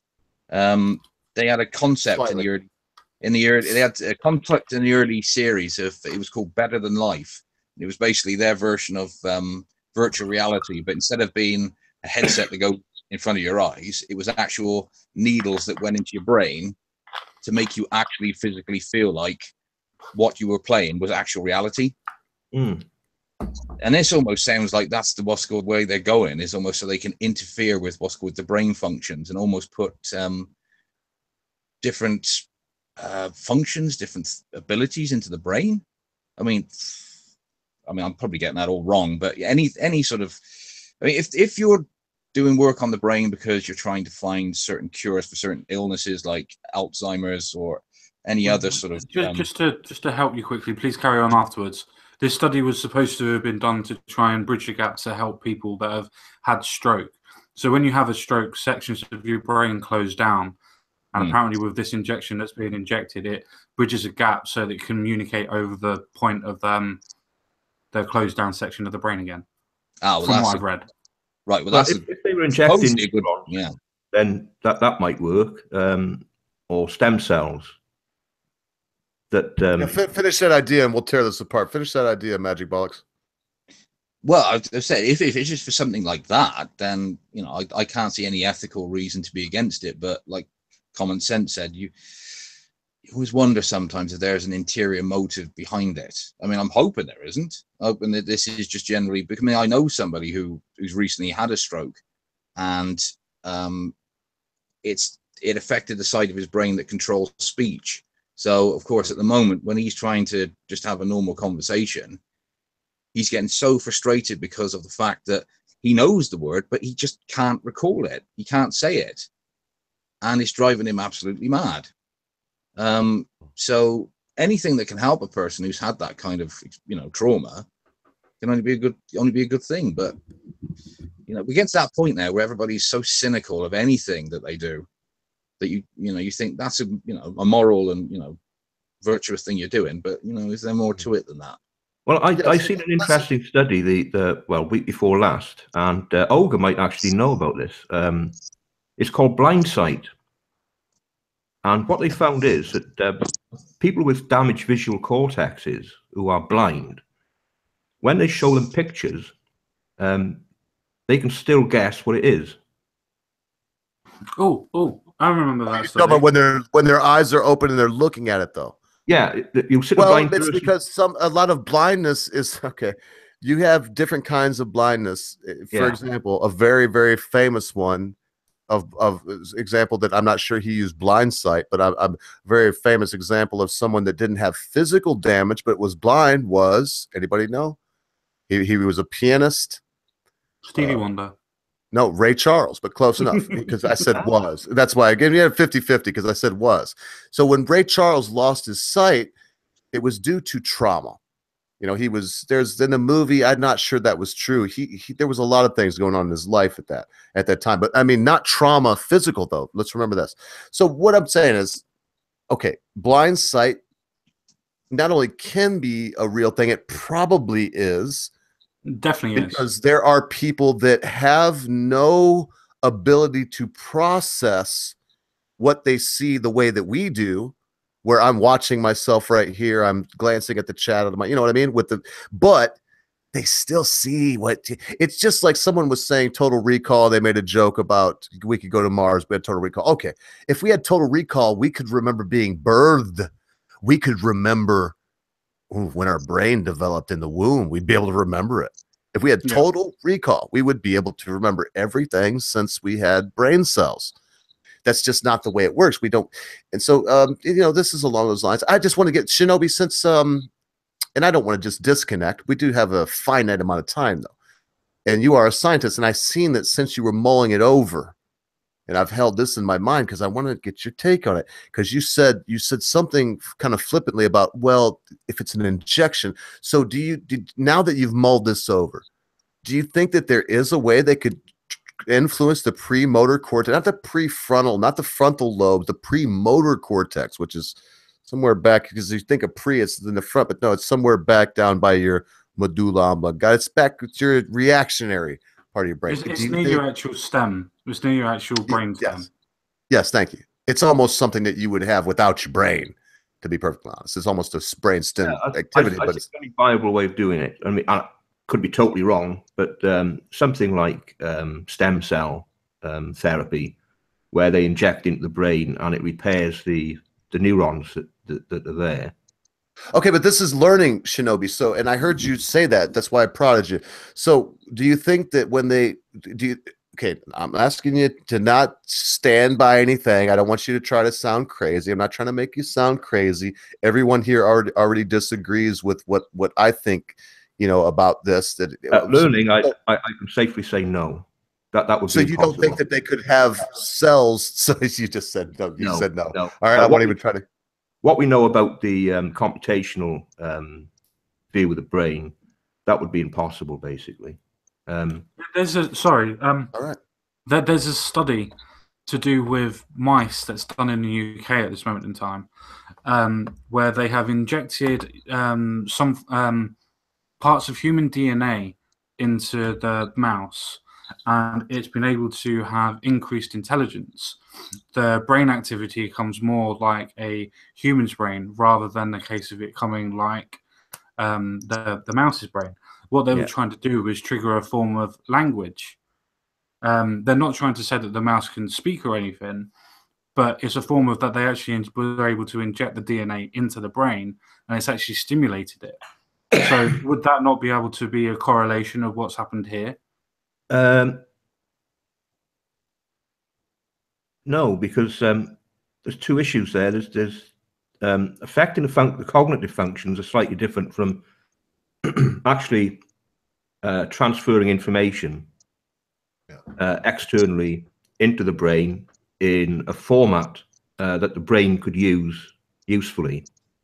You see what I mean? There's a difference between. In other words, make it easy for people. Inserting a USB cable into a computer is like the bit of introducing DNA into the brain rather than injecting directly into it. Yeah, because one is structure, and the other one is information, and the two are actually separate. They're two distinct things. So you can change the structure of the brain. I can see that. You could inject stem cells into the brain. You might repair certain areas of the brain. You might be able to restore functionality. I can see that. I haven't got a problem with that. What I've got a problem with is information transfer. To inject information into the brain is an entirely different domain.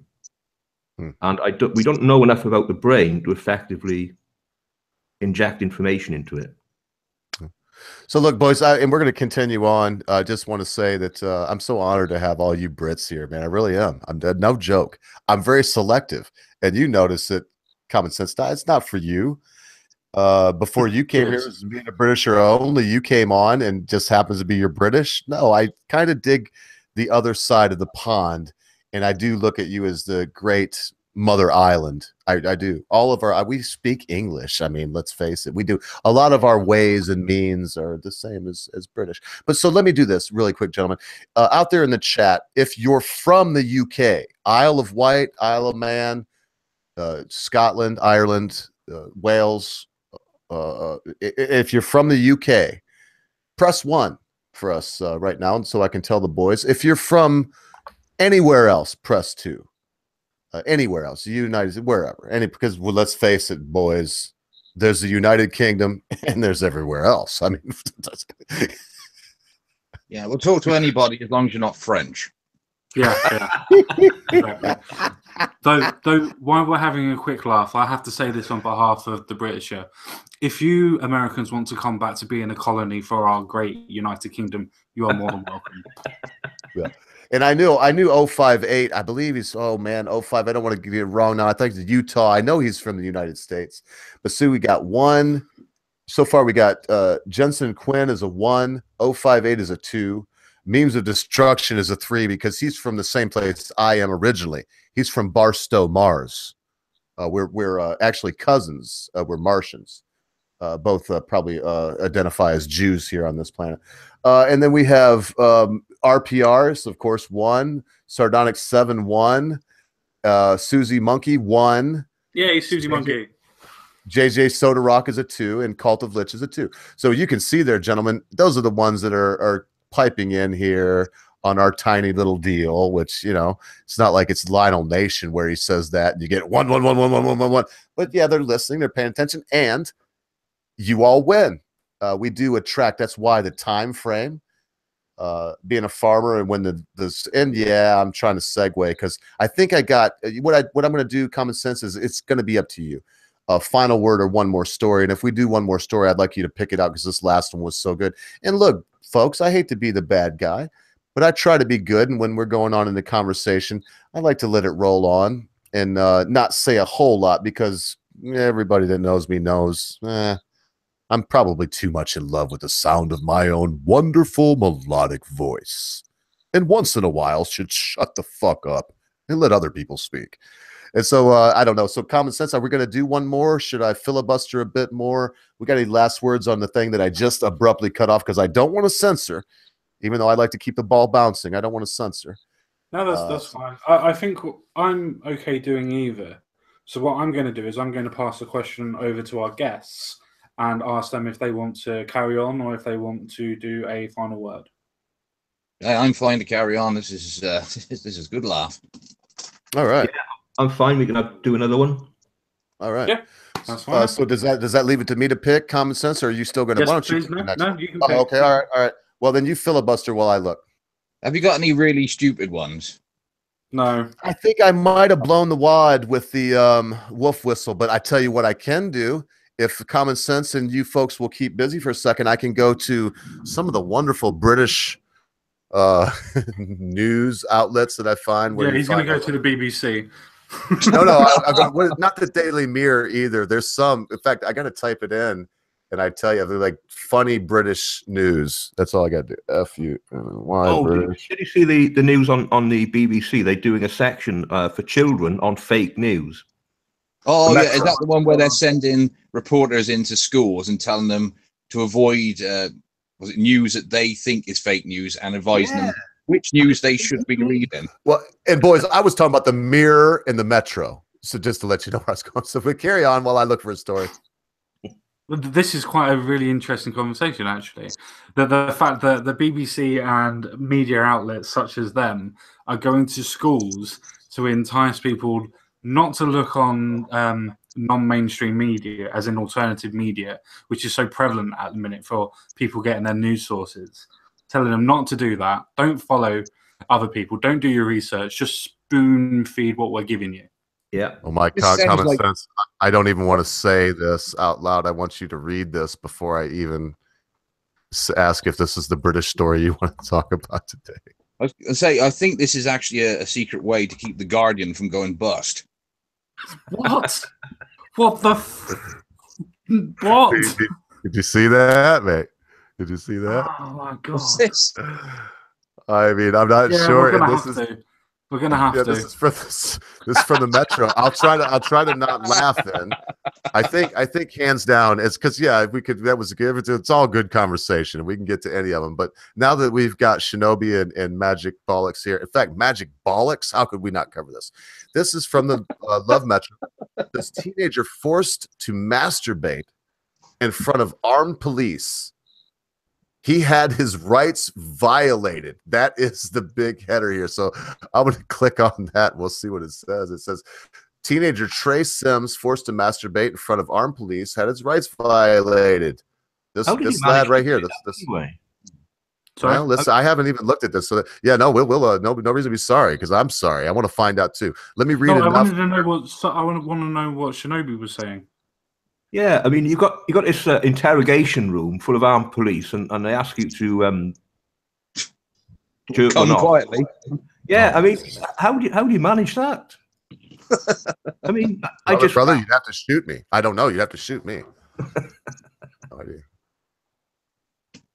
I mean, I can't say that. I guess when the gun is there, right at my face, I don't. I would try. Give it the old college try. I can say that. It's not exactly an erotic situation, is it? Well, unless you're into that sort of thing. Yeah, I was going to say, I don't think I would particularly be hard if somebody was pointing a gun at me, telling me to masturbate. I don't think I'd be able to get there. It's that old saying, you're gonna have to rein me in too, but let's shy away from some terms that I don't know. What you said was erect. Let's keep it as academic as we can, even though this is messed up. And Common Sense, help me too. Good gracious, you know me, man. I'm saying that because as I hear you say that, I want to bounce off of what you just said, and it will degrade into a 7th grade locker room, just like that. We can do better than that. We can go down to 4th. Oh yeah, easy. Oh, so here we go, boys. It says a detective has been accused of violating a teenager's rights after he asked him to masturbate so that he could take a picture for court. What? Trey Sims. Yep, this is what it says. Trey Sims, who was 17 at the time, was told by Detective. I'm not going to say it, even though it's right here. I'm not going to dox the guy. This David person. Abbott. Okay, there you go. My co-host said it, but there you go. So David Abbott to masturbate. It's on the page, mate. There's no point in. Yeah, I know. You're right. So this guy right here to masturbate to achieve an erection during an investigation into sexting in 2014. Now, boys, I could read more, but I think we see the premise. This police officer said, I need to take a picture because you were sexting, maybe a minor, who knows what. 15-year-old girlfriend. It's got to be erect. So I don't know, gentlemen. I think I know the reason here, wasn't it? It was a way of the policeman to ask him to come quietly. Yes. Indeed. There's that British satire I can always depend on right there. That was funny.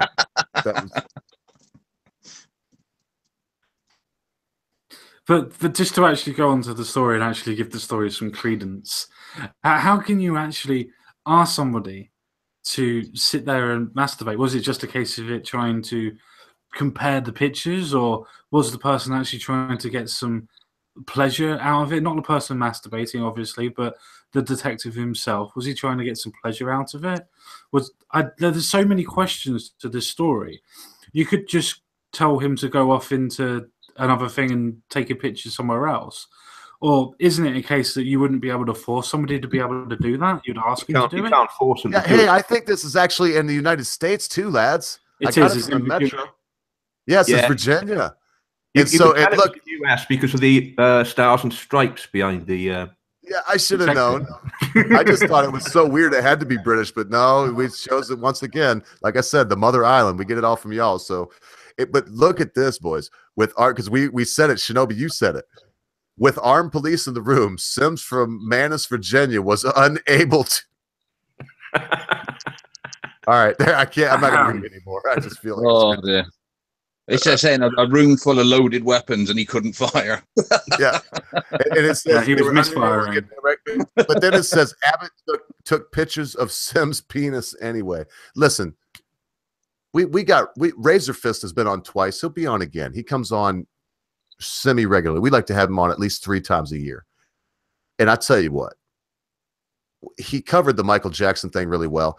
One of the horrible things they did to the innocent man, he was proven innocent in court, brutalized in the court of public opinion, used by the black community to trot out as a victim whenever they felt necessary. But then, of course, they're laughing up their sleeves, gentlemen, and talking about the pedophile, Mike. But no, it's Wacko Jacko and all this other stuff. But no, it comes out. Corey Feldman even says, no, he's never, all the boys and kids that were around him, no one is. They never, the only people that ever accused him of something, even the children that were around were like, those are money grubbers. They just see dollar signs. They want a court case. Yeah, the children. I think that this is getting out of hand. When we have it, because gentlemen, it goes beyond this. Since this is so crass, let me be very, very serious with this crassness and say, do y'all realize? I don't know what they do in Great Britain, but here in the United States, a police officer can bend you over and give you a rectal probing. No kidding.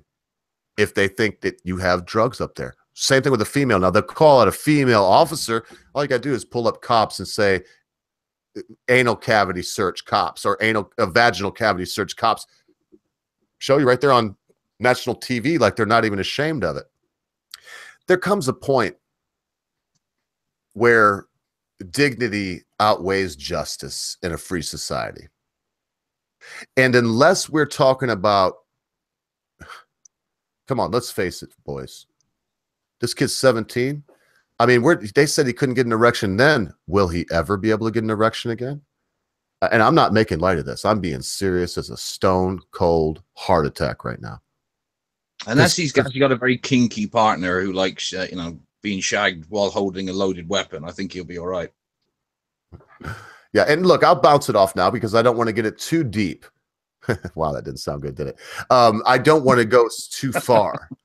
And I want to hear what you all think. But when I see this, there's such an overreach right now. It goes back to the wolf whistling and hate crime. It goes back to Count Dankula with a bloody dog doing a sig heil. My dog, if I broke out some turkey right now and started eating it, Lily would sit right here and we'll be sig heiling because I taught her that trick after that. I thought it was so funny. And I'm Jewish. So let someone tell me I'm being, whatever, anti-Semitic. They can kiss my Jew ass. So I think on that last word, yeah, I want to know what y'all think. As funny as this is, and we can laugh some more. Let's laugh some more. We will. But that's the thing, though. I don't think this is a funny story. The precipice of the story is not funny at all. You are forcing somebody to pull their trousers down in a room full of other people that they're not even sexually attracted to, not even doing anything, and you are forcing them to provide you with a sexual act. Is that not the definition of rape? And it's being conducted by the boys in blue, so to speak. The people that are supposed to be protecting us. I don't think that's technically rape because I said don't think that's technically rape because it wasn't sexual assault. Sexual harassment. Sexual assault, yeah. Sexual assault, yeah. Yeah, I would even have a problem with assault because that gives I said an sexual idea harassment. that you. Yeah, harassment. Sexual something. That's where I would go with it. It would be sexual harassment, I think. If you look at the law, the police officer would be guilty of producing child pornography because it's illegal to take a picture of anyone under the age of majority. I didn't think about that. No. It depends on the state. It depends. 7. No. For taking pictures, it's 18. No, because you can take a picture of yourself. You can take pictures of yourself. No, you can't. No, you can't. No. You can. Just over the age of 18, you can't look back on your previous self. Well, yeah. I mean, that's true. That's honest to God truth. That is that's so fucked up, man. That is messed up. That's an actual loophole. If you're 17 and you take a picture of yourself, you can look at yourself until you're just turned 18. As soon as you turn 18, you cannot have that picture on your phone anymore if they can prove you're 17. Are you kidding? You're just saying this to be No, I'm being serious. Google it. Is that just in case? Is that in case you fancy traveling back in time a year into what's called the fuck yourself? Is it? No. Yeah. Okay. So you're right. Magic. In case somebody says go, shag yourself. Yeah. The thing is, that does sound reasonable. That does not surprise me. Yeah. Because the law, children have been convicted of child pornography and put on the sex offenders register. Yep. What? For doing exactly that. That for sending. That sex offenders thing got to stop. They have to quit living people for life, because I'm sure that child did never get off the list, right? Even when they get 18, they got to register forever. It's a block and they register, and that's it. That's insane. I'm sorry, boys and girls. I don't want any child rape. Just to clarify, the sexual register in itself. If it's a case of sending pictures and it was a case that you were below the age of a particular fine, they take into consideration the strength of the case that happened. So say, for instance, you sent your girlfriend a picture and the mom and dad prosecuted you for it. It was a case of if you haven't done anything within those 2 years, like say from 16 to 18, when you hit 18, you'll come off the sexual register. But if you were to do anything after that point in time that's anything relevant, it will then come back double as hard because it will come back onto your record again. Ah, right. Well, see here, the problem I have with that is this, Common Sense. In the United States, I can't speak to there. In the United States, if you get on that list, there's no way off of it that I know. We just don't put people on it till they're 18. But here in the U.S., let's just say I'm on the motorway. Common Sense comes to visit me, and he wants to see the world famous and beautiful Tequamanon Falls outside of Paradise, Michigan, west of Paradise and north of Newberry, Michigan.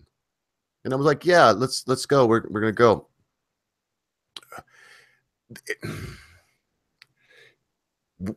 Oh man, boys, I don't even like this conversation in a lot of ways.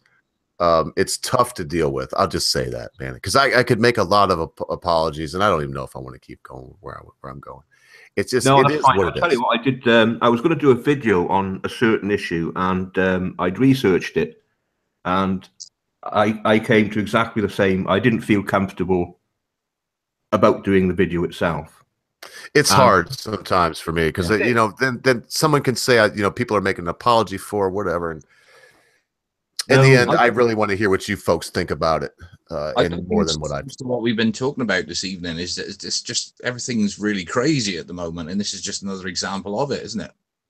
Definitely, definitely. For literally the same reasons as we were speaking before, other people are taking the law into their own hands, whether they are police officers or not, or they're changing the laws in their own image and forcing people to abide by their own ideas of reality, rather than going on the actual process of reality. And I think that's the main difference on this point. I mean, if I just have a quick 2 seconds, there's a particular. No, Get all the time you want, brother. Take all the time you want, Common Sense. We'll just hold the floor for you. No, that's fine. There's a particular point that I wanted to make, but it was made by somebody else. But why didn't the police just subpoena the phone and get the phone records from there, and how many times he sent a message and things like that, and then copy the message? Why did they need to get a separate picture of his whatever at that point in time? Why couldn't they just go through the phone records and get it from there to go, well, you sent it from here, or go through your computer and send it that way, if you understand my meaning? Why did they need to get an actual physical picture of it? Not unless there was a particular reason behind it.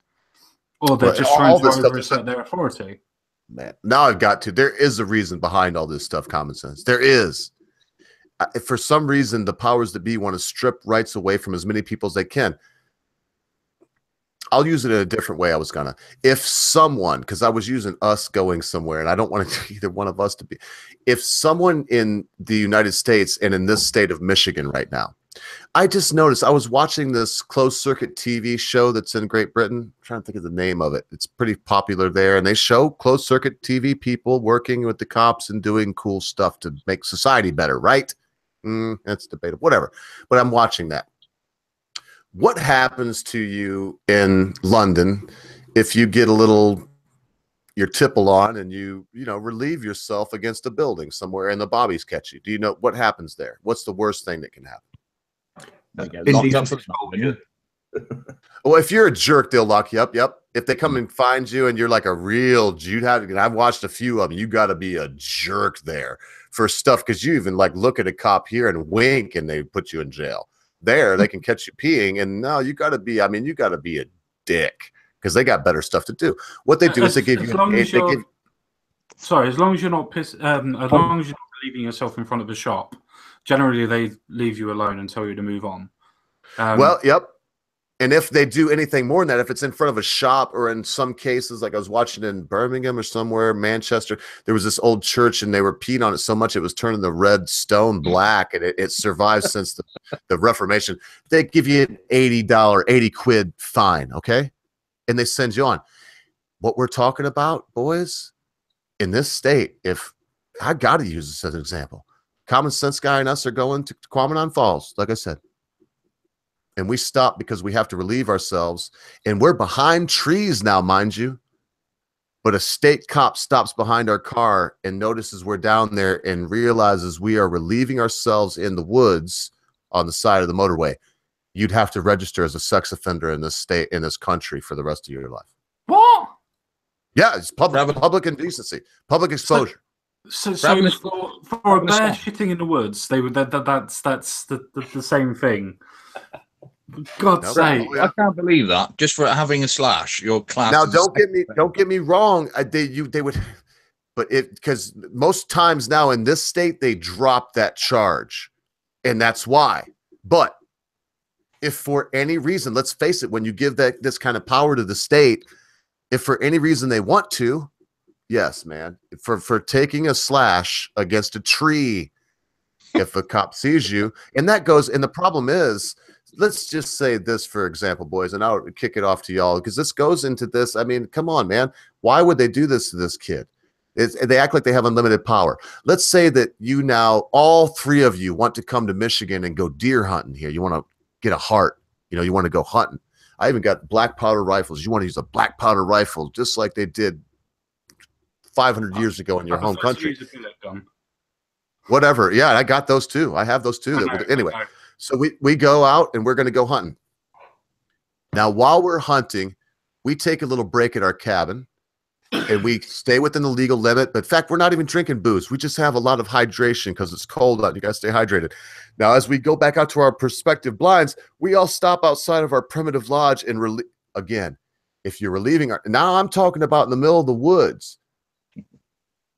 If you're on public land, man, a DNR officer can cite you with public indecency, and you will have to get on the sexual offenders list. And boys, this is my way to say this, and I kind of want y'all's idea on this, because man, it's so hard to talk about this common sense, but you've given me a lot of chutzpah lately, because I feel like just because I talk about something in my opinions don't mean I'm a child molester. Damn it, I'm not. You can look, if you know my name, I'm not. I'm just not. And so I just don't buy into that, boys. There's my long way around it. It took me so long to even get it out to y'all. I don't believe there's any crime. You got two choices. Keep the person incarcerated forever, or let them out with a certain amount of probation And I guess in that probationary period, no, I don't guess, they should have to register with the authorities. But the idea of intentionally doxing yourself, we're pretending like we don't live in a society where, because these people are registered, they wouldn't be subject to undue harassment after they've paid their debt to society and are now free. Now, that took me a long time, so I really will shut up now. I don't believe in it. I don't believe in a registry. I don't believe in a don't fly list. I don't believe in star chambers. I don't believe in once you've paid your dues to society, you still can't own a firearm. No, if you murdered people with a firearm and you do 25 years and you get out, if you're a United States citizen, the day you get out, you should be able to go to your local hardware store and buy a 6-shooter. Why? Because you're free. And we say these are they're unalienable rights endowed by us from our creator. Look, I'm stumbling because I'm so adamant about these things. And I don't buy into it's for the children. I'd have to disagree with you on that point, simply because I agree with you to the point where if you haven't done anything, you should be able to do absolutely anything. You should be able to do almost absolutely anything, own absolutely anything. But if you've raped a child, you need to go on a sex register because you're going to do it again. If you've murdered somebody before and it wasn't and it was not out of but common sense, then never let them out. Just briefly, then never let. If you're gonna do it again, like you said that adamantly, then they should never be let out. If the list, the sex offenders list, would do no more than a gun registry or whatever, bad people will still kill people with guns, and if they're gonna do it anyway. Yeah, but the point is that if they have done it where it's a case they haven't done it in a murderous rage and they've planned it, then they shouldn't have a gun because they've got a chance of being able to do it again. It's a case for me that if you've done your time, you've gone through the crime, you've been exonerated from the crime, so to speak, if that's the way that our system is going to work. But it makes common sense that if you've done it once before, you're probably going to do it again. So why would you give that person the right to be able to do it? No, and you got lots of time left if you wanted common sense, but we've got a guest of honor. Is this something that you even want to touch, Shinobi, or could you give us your wisdom on this topic? I'm not sure I got any wisdom to share, but I was just thinking that there's a concept in law called mens rea, which is the guilty mind. Mm-hmm. And to be convicted of any offence, you have to have the intent of committing that offence. So if you're urinating against a tree in the middle of a wood, your intention is not to expose yourself. Your intention is not sexual. So why would you get convicted of a sexual offence? You see what I mean? It just doesn't make any sense to me. Absolutely. Yeah. And I agree with that. under British law, this is an obscure fact. Common sense might know this, that if you get out of a vehicle, you can urinate against the driver's offside wheel. Yes. You won't get convicted for it because in the old days, you weren't allowed to leave a horse and carriage unattended. And the only way that the driver could relieve himself would be against the offside wheel of his vehicle. So he was away from the pavement or the sidewalk. Yeah. On the other side of the vehicle, and that's where he was allowed to urinate. And people don't get some of this logical stuff from the UK. Shinobi, why do you all drive on the left side of the road? You probably know the answer to that. Why? Because it pisses a fence off. No, but yeah, okay. But and that's funny. I appreciate that joke. But there's only one true answer I learned from a gentleman called Sidney Rough Diamond. But do you know what the real reason why y'all drive on the left side of the road is? It's probably something to do with naval navigation, is it? It's horses, and it goes with your sword hand. If you pass somebody and you're on the left, your sword hand is free to attack them if you need to. And so England, and that comes from jousting and comes from England. Yes. So when you look at a joust, it's just like common sense. So anyway, that was a long way, and I don't want to get off topic, but it's amazing to me that we're hearing this now, this common sense from you. If you are in a wood and so in other words, let's go really extreme. You're at a church function, man, you feel something weird. And so you scuttle off into a back room like you should. You find the boiler room or the heater room, whatever in the church, and somewhere in the abbey, you're there. And you are examining I want to be delicate as I can, and no joke. You're drunk. Yeah, there you go. And you, as you are, the door opens and little Sally is there. Little 6-year-old Sally. Of course, you're horrified, embarrassed. You turn around, you try to make light of it. No, you know, Uncle Ogre was looking at the boiler. Can we? I mean, see what I mean, Shinobi and crew, all of you all. If we get so, oh man, is that person then? Bam! Isn't it just like the tree in the woods? Not that, and don't get me wrong, I'm not trying to excuse people that expose themselves to children by using this same ploy, but these things happen. I know from experience. My niece walked in on myself and my first girlfriend when she was very young. I'll never forget it. I won't even say what went down, but my girlfriend at the time, she was 3 years older than me, and I'm glad she was, because she was also wise enough to, but you know what? My niece Harmony remembers it to this day. You know, and later on she worked at, so there you go. So yes, these lists and stuff, boys, I feel like I'm blabbering because I'm worried about all of this stuff, and I would never want anyone here to be accused of anything because of their opinions on something. I can't stress that enough. In fact, maybe we'll give our last words on this and either move on to something else, common sense, or cancel the day out. Yeah, I think I'd like to say something here, because my worry is that people very often use emotive topics to agitate for changes in law, and very often that's not the way to change laws. They will say, well, we must do X, Y, and Z because we've got to protect children, or we've got to protect women, or we've got to do this. And they never consider the long-term consequences in relation to the aggregate effect, the total effect of all the little changes that they're making. They'll make small changes, and eventually you end up in a nightmare scenario where you get people who were imprisoned and put on registers, and for very minor offences, to be honest. Yeah, it's virtue signaling, isn't it, basically? Well, yeah, I mean, we got kids in, they call it sexting, is it? Yeah. They send each other, naughty, you know, kids are like, they got no sense of That's what this whole story was about, Shinobi. This was a sexting, kids sexting. Yeah, carry on. Yes. Yeah, I mean, they got no sense of consequences. So kids will do this sort of thing because they don't realize the long-term implications it could have. Right. But just give them a talking to. Why label them and put them on a register or take them to a court? Yeah, no, there's definitely common sense bloody tactics there, isn't it? Well, no, it is. He makes perfectly good sense. It's a case of, if you're, for instance, the age of consent is 16. If something happens before that age, why would you still consider that that person would be at knowledge or can be able to give consent completely, to be able to say, well, I understood exactly what's going on, if they can't even give consent to the actual act that's physically happening to them by law, not by morality, but by law. And that goes on further. If it goes up to, well, we don't classify people as adults to 18, then surely it's still under the same concept that we don't classify them as being legally tendered. I know for England it's 12. No, it's not. It's 10. Sorry. the age of criminal acceptability is 10. Oh, yes, because the Bulger, isn't it?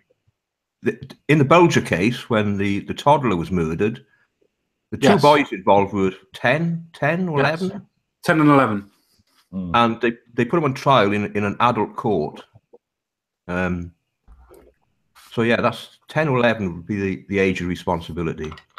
It is 10. I did a whole video on it. Ah, right. It's 10. It is. Well, I am stuttering. I've obviously drunk way too much this afternoon. But no, that's the whole point that I was trying to make. If you've got to the point of where your legal age of consent laws are to the point of saying that people under those ages are going to be forced into a sex offenders for sending a text message that's got a picture of their penis or their tits on it, then it's a case of, well, they don't understand what they're doing because they can't give consent for that. So how can they be legally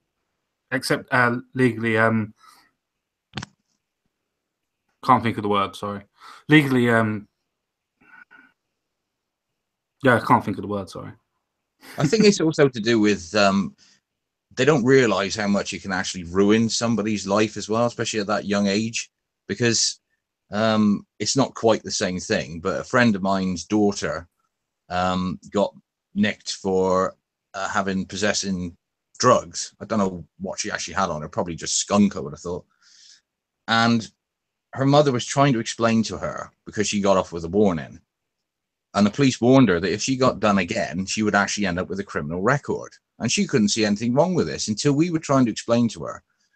They come 18, if you've got that criminal record for drugs, the amount of restrictions it suddenly puts on you is like, it can prevent you from getting a job. It can prevent you from going to another country.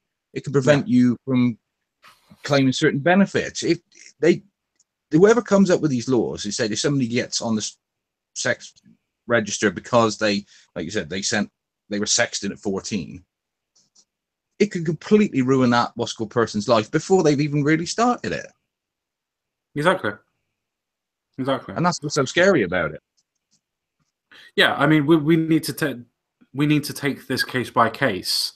You can't have a blanket law, because as Shinobi actually said with the Borgia case, as we've just said, that was a case of them literally basically dragging a 5-year-old off to train tracks, torturing the poor kid.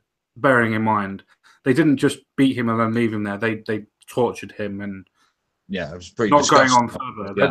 They were doing a lot of things to that poor child. Man, I vaguely remember that. That's horrible, man. My goodness. It was really shocking for this. I still country. think 10 is young, gentlemen. Thanks for taking over there. I've been back for a minute, but I don't know what to say. Common sense. You're getting to be so. I'm depending on you too much. I hope you don't die. Cheers. Yeah. No. Yes. No, that's my yank way. I'm experimenting too while I'm listening, but I'm going to say this. We're gonna wrap this up pretty quick, and this is why we got at the most we have 32 minutes left, because if we go over 3 hours, the algorithm really kills us, man. I mean, even people that will, because we like I said, we have very loyal people that are here for the live thing, but we also got very loyal people, usually around 70 or 80 of them, that come and watch this bloody thing. And I could see in the, where it what's it called, in the statistics or whatever there, where it tells me, how long people are watching, and I mean, I know what's going on. And it's kind of cool. So I don't want to mess that up. I want people that are, looking for us to be able to see us. So that said, I also, Common Sense, man, gotta admit, we got a couple good. I was a little, and look, we didn't expect less from you, Shinobi or Magic Bollocks. Of course, we have expectations, but I think you both exceeded them, and I'm really happy about that myself. I don't know. I can't speak for Common Sense on that. I don't know if he'll even say it on air. He may just stretch and lick his balls like cats are wont to do. I don't know. So yeah, as we wrap this last thing up, and what I've done again is probably done what I do, and Common Sense sometimes beats me to it. And yeah, I may have talked long enough to just throw everybody off, because yeah, it's coming down to it.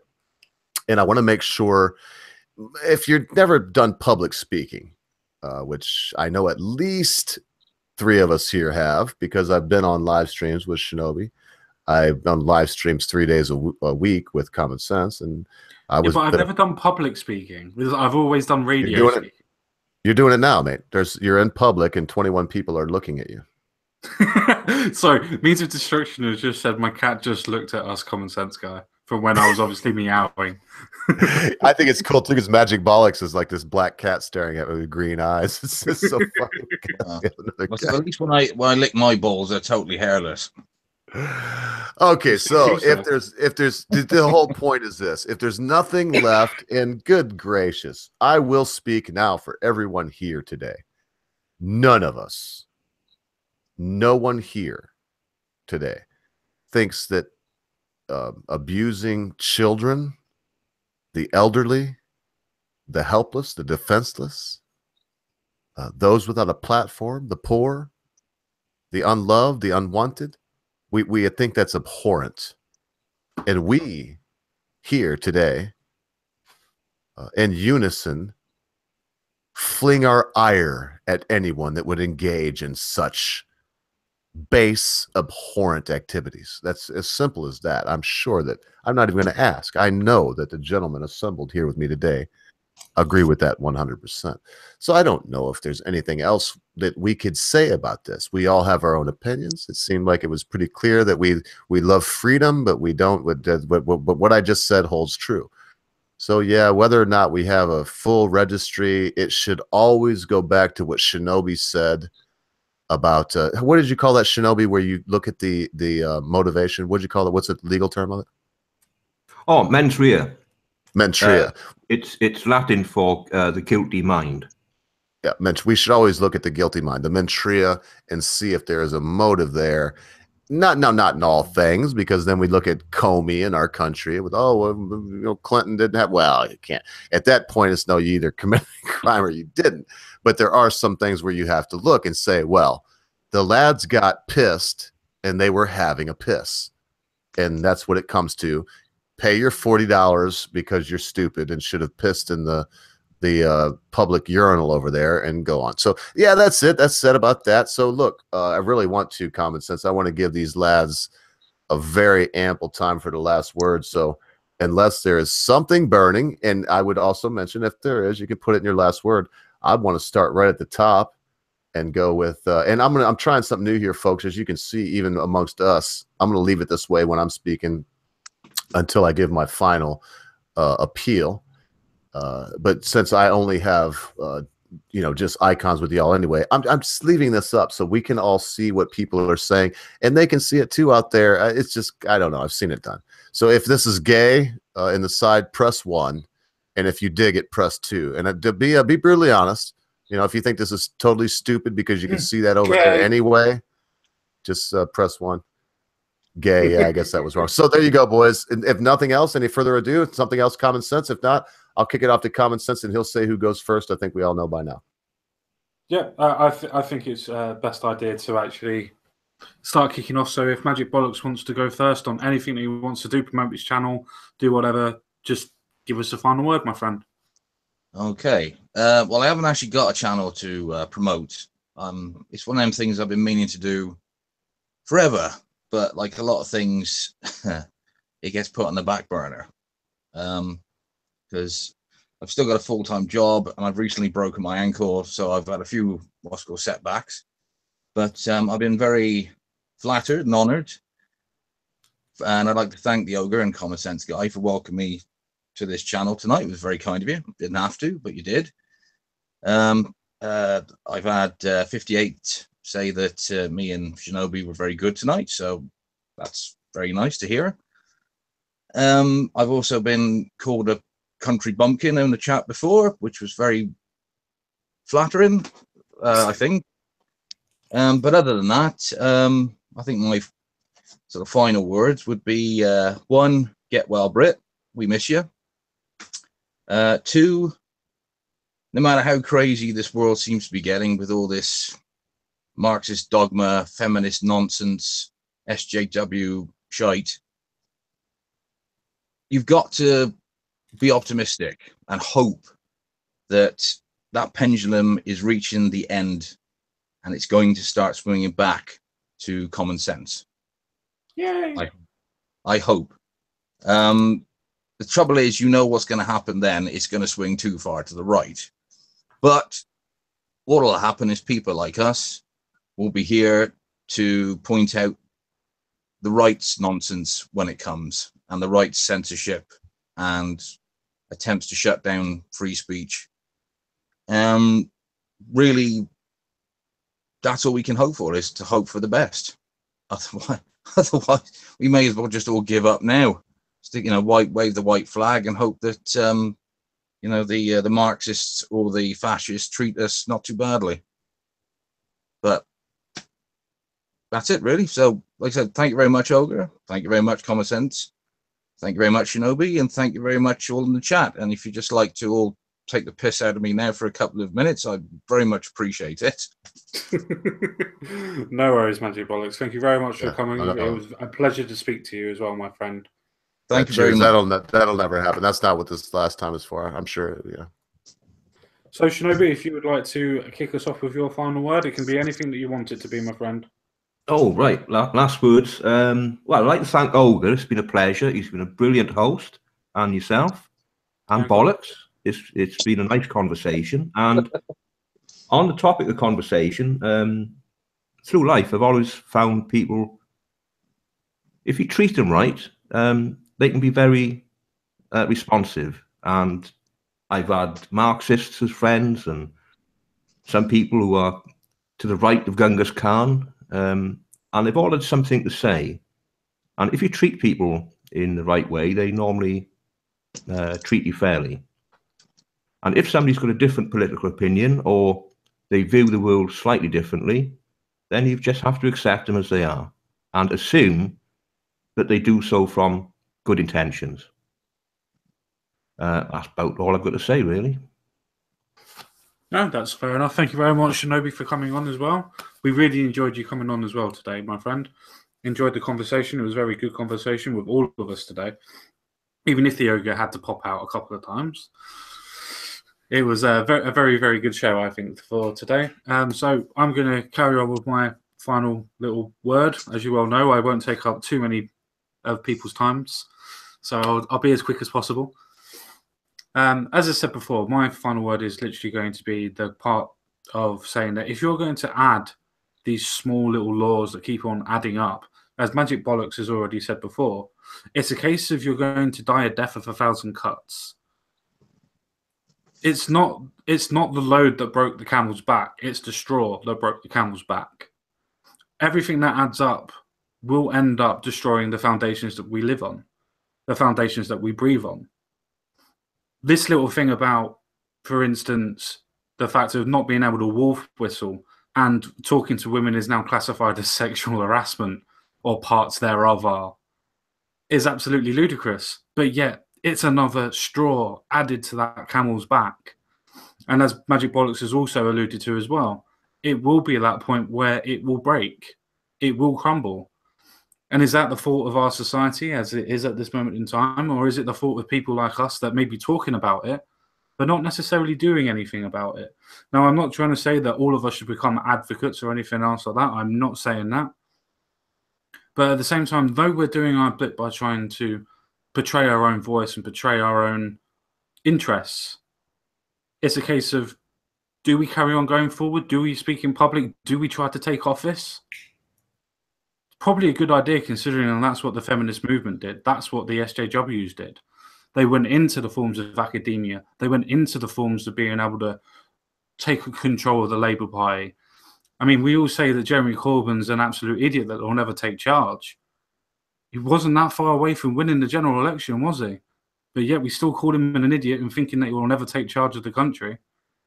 It just goes to show you that if you believe in something and you can convince other people who believe in you, then you can do anything you want to do. And I think that's something that we've actually got to look at.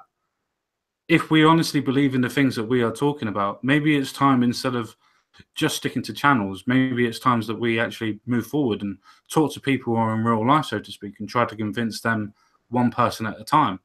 I'm not saying everybody can public speak, but maybe talking to that person that you thought, now I'll leave it today. I won't talk to him and correct him on the fact that Marxism is not going to work or something like that. Maybe it's the time to talk to one of your mates, me, myself included in that. Well, most of my mates are socialists. So what I'm trying to say is that it's a good idea to be able to preach, but as a preacher should do, should tend his flock by actually doing what he says. So on that note, I'm going to do what I say and do absolutely nothing, and I bid you farewell. Oh, I appreciate it. And we're wrapping up. Mrs. Ogre even come out to join me.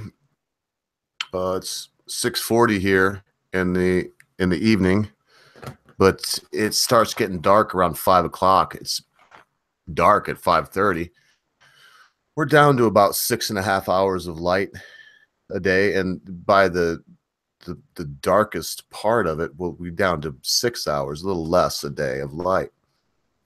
We live really close to the 45th parallel in the land of ice and snow, where Mrs. Ogre's been here since she was born, where we don't see global warming because Mrs. Ogre is old enough to remember where the cycles, where there's some, it usually goes in cycles of 7 too, and I don't want to get too far in that because I have these notes, and I sure hope I can hear you boys. I think that Mrs. Ogre did hear Common Sense Guys. He was wrapping up. I want to take my earphones out so she could hear any last words. But first of all, I want to say thank you very much. I was very wonderfully surprised by the conversation we had tonight because I always expect something great. So when it's something better than great, when I realize on every topic tonight, even before, not that I realized before Common Sense, but I spoke up before he did, that, yeah, we could do every single one. The first thing that we brung up, the first topic we covered, we could still be speaking about it right now. It was just a wonderful, very insightful conversation. So without asking for confirmation, I just want to say it again. I believe I can speak for Common Sense Guy. We'd like to have you back next Friday, both of you two, for something, probably go closer to 2 hours next time. Won't be the first time, and it probably, in fact, I can almost guarantee it won't be something that happens every Friday. It just tickled me so much. I feel like a to be continued would be something that was wonderful. So now let me get on to my proper final word. I think that's all the housekeeping I had. We really appreciated everyone that has donated very quickly. We would like to work on funding a computer for Common Sense Guy. So just keep that in mind. All of the donations, once the most recent art that we've purchased is paid for, all those donations will go to Common Sense Guy, and he's a trustworthy fella. Take my word for it. I'm sure that they will all go into a sock, and after the bare minimum pints and ciders and maybe a couple loggers, the rest will go to a computer. So in there, that is the final of our housekeeping. We really would like to thank everyone that has donated through the super chat from the bottom of our heart. It's the only way that we accept donations through this thing that we do. But if you feel like donating to the Common Sense Guy, you must be sub to him or you wouldn't be here. And in order to not look like a televangelist like I already feel like I am at this point, I'm just going to say look him up. And if you want to donate directly to his computer fund, get him a better box. You know, he's working on a laptop right now. It's still coming and trying to bring you some really good content on his channel and here on church every day.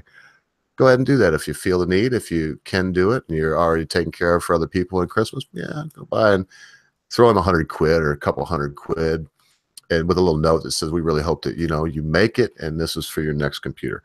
So that is it. Thank you, Common Sense. Sorry, hoping to no embarrassment, but we must do what we must do. So now, folks, I'm going to cut it down a little bit and say that swinging back and forth, when I hear the idea of the pendulum, magic bollocks, yeah, man, and it's now swung the other way. And we can see how it goes from black folks not being able to have a bloody tuna fish on rye with a bowl of tomato soup at the Woolworths without having Bull Connor and his thugs come and attack them with police dogs and beat them and spray them with fire hoses, to the worst thing in the world to be right now is a white male. And it's, oh my goodness, it is. I mean, just look into it. Check out a guy named Colin Flattery. A lot of people would go. I mean, even I hate to plug him too much, but Atheism is Unstoppable covers some of these things. Black on white, crime and violence and all of these things that are going on right now. And if you really look at it with a dry eye, and don't call me a racist for pointing out this truth, kind of looks like how it was for black people in 1930. And I'm not exaggerating. If you're white and you go in the wrong neighborhood, you will be beaten.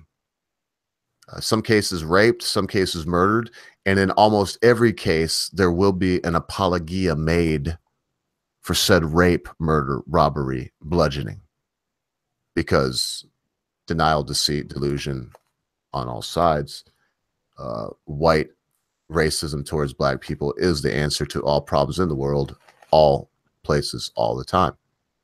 That's that pendulum. So, I think and look, I'm not beating anybody up. I like to pick. It's the good thing about having the last word is I can get some of the good things that y'all have said and glean them out, and it makes my job kind of easy. So that was, a great point. Bollocks, it's the pendulum swings. Got to be careful.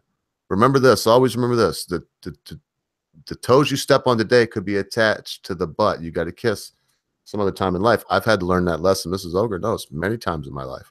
Still have to learn it from time to time, probably before I die. So yeah, then we see look for good intentions. That's what I wrote down from you, Shinobi, because yes, you know, it's nothing is more noble in life, I believe, than to not look for the worst in humanity, to not try to make up lists. And I know it's some of these lists, like today, the list today was, I mean, it's a rough thing to consider. And what people do is people do evil things. There just has to be a time where we look for good intentions in people. We look for the best in folks. And we say it, you know, at this point, you've been punished enough time has been up, or whatever, or you continue to punish. It should be one or the other, though. And I think maybe we could all agree on that. There comes a time where you have to say, well, punishment goes on, or it's at an end. And as I wrap it up, Common Senseguy, I just loved it. I know that you popped in before I did with the death of 1,000 cuts. And what it makes me think of, as you were talking, as usual, mate, that's why we're mates. I couldn't write fast enough because we think a lot alike. So I just want to mention that when we think about these things, why don't we consider this death of the family and family values? People laugh at it and mock it, but no, it's happening. And look at what is happening as we give way to the transgenders and the LGBTQ AIP plus 75-54 with the backflip on the sunny side. No, you know, when you give way to tyrants, we should always remember a wonderful little saying that I love, that unfortunately I have to give credit to him, but I will, that I first heard quoted by, even though he did not invent this, by Alex Jones. And it's, hearken, folks, when freedom fails, the best men rot in stinking jails. And those that cry, appease, appease, are lynched by those they tried to please. And so I could go on for a minute more, because Common Sense did touch on a couple other things that I love, but I just want to say one more thing before I get my last word, even though, you know, whatever, it is what it is. Please remember that this is a going concern for the Common Sense and I. Just one more time, our concern right now is what I mentioned. You were listening, so I'm not going to pound it again and say what it is. So, you know, I've said the ways to get in contact. If you would like to do that, contact the Common Senseguy. While you're doing that, swing by Shinobi Yaka's channel. Check that out. Hopefully you already subbed. And remember, folks, be good to your friends. Be good to your family members. Be good to your loved ones. Be quick to say you're sorry. Be even quicker to accept an apology, especially when that thing your friend, your family member, your loved one has done seems to be so huge you'll never be able to forget about it. Because constant viewers, panel members, at this festive time of the year, at a time you think not, your friends, your family members, and Marley himself will depart from you.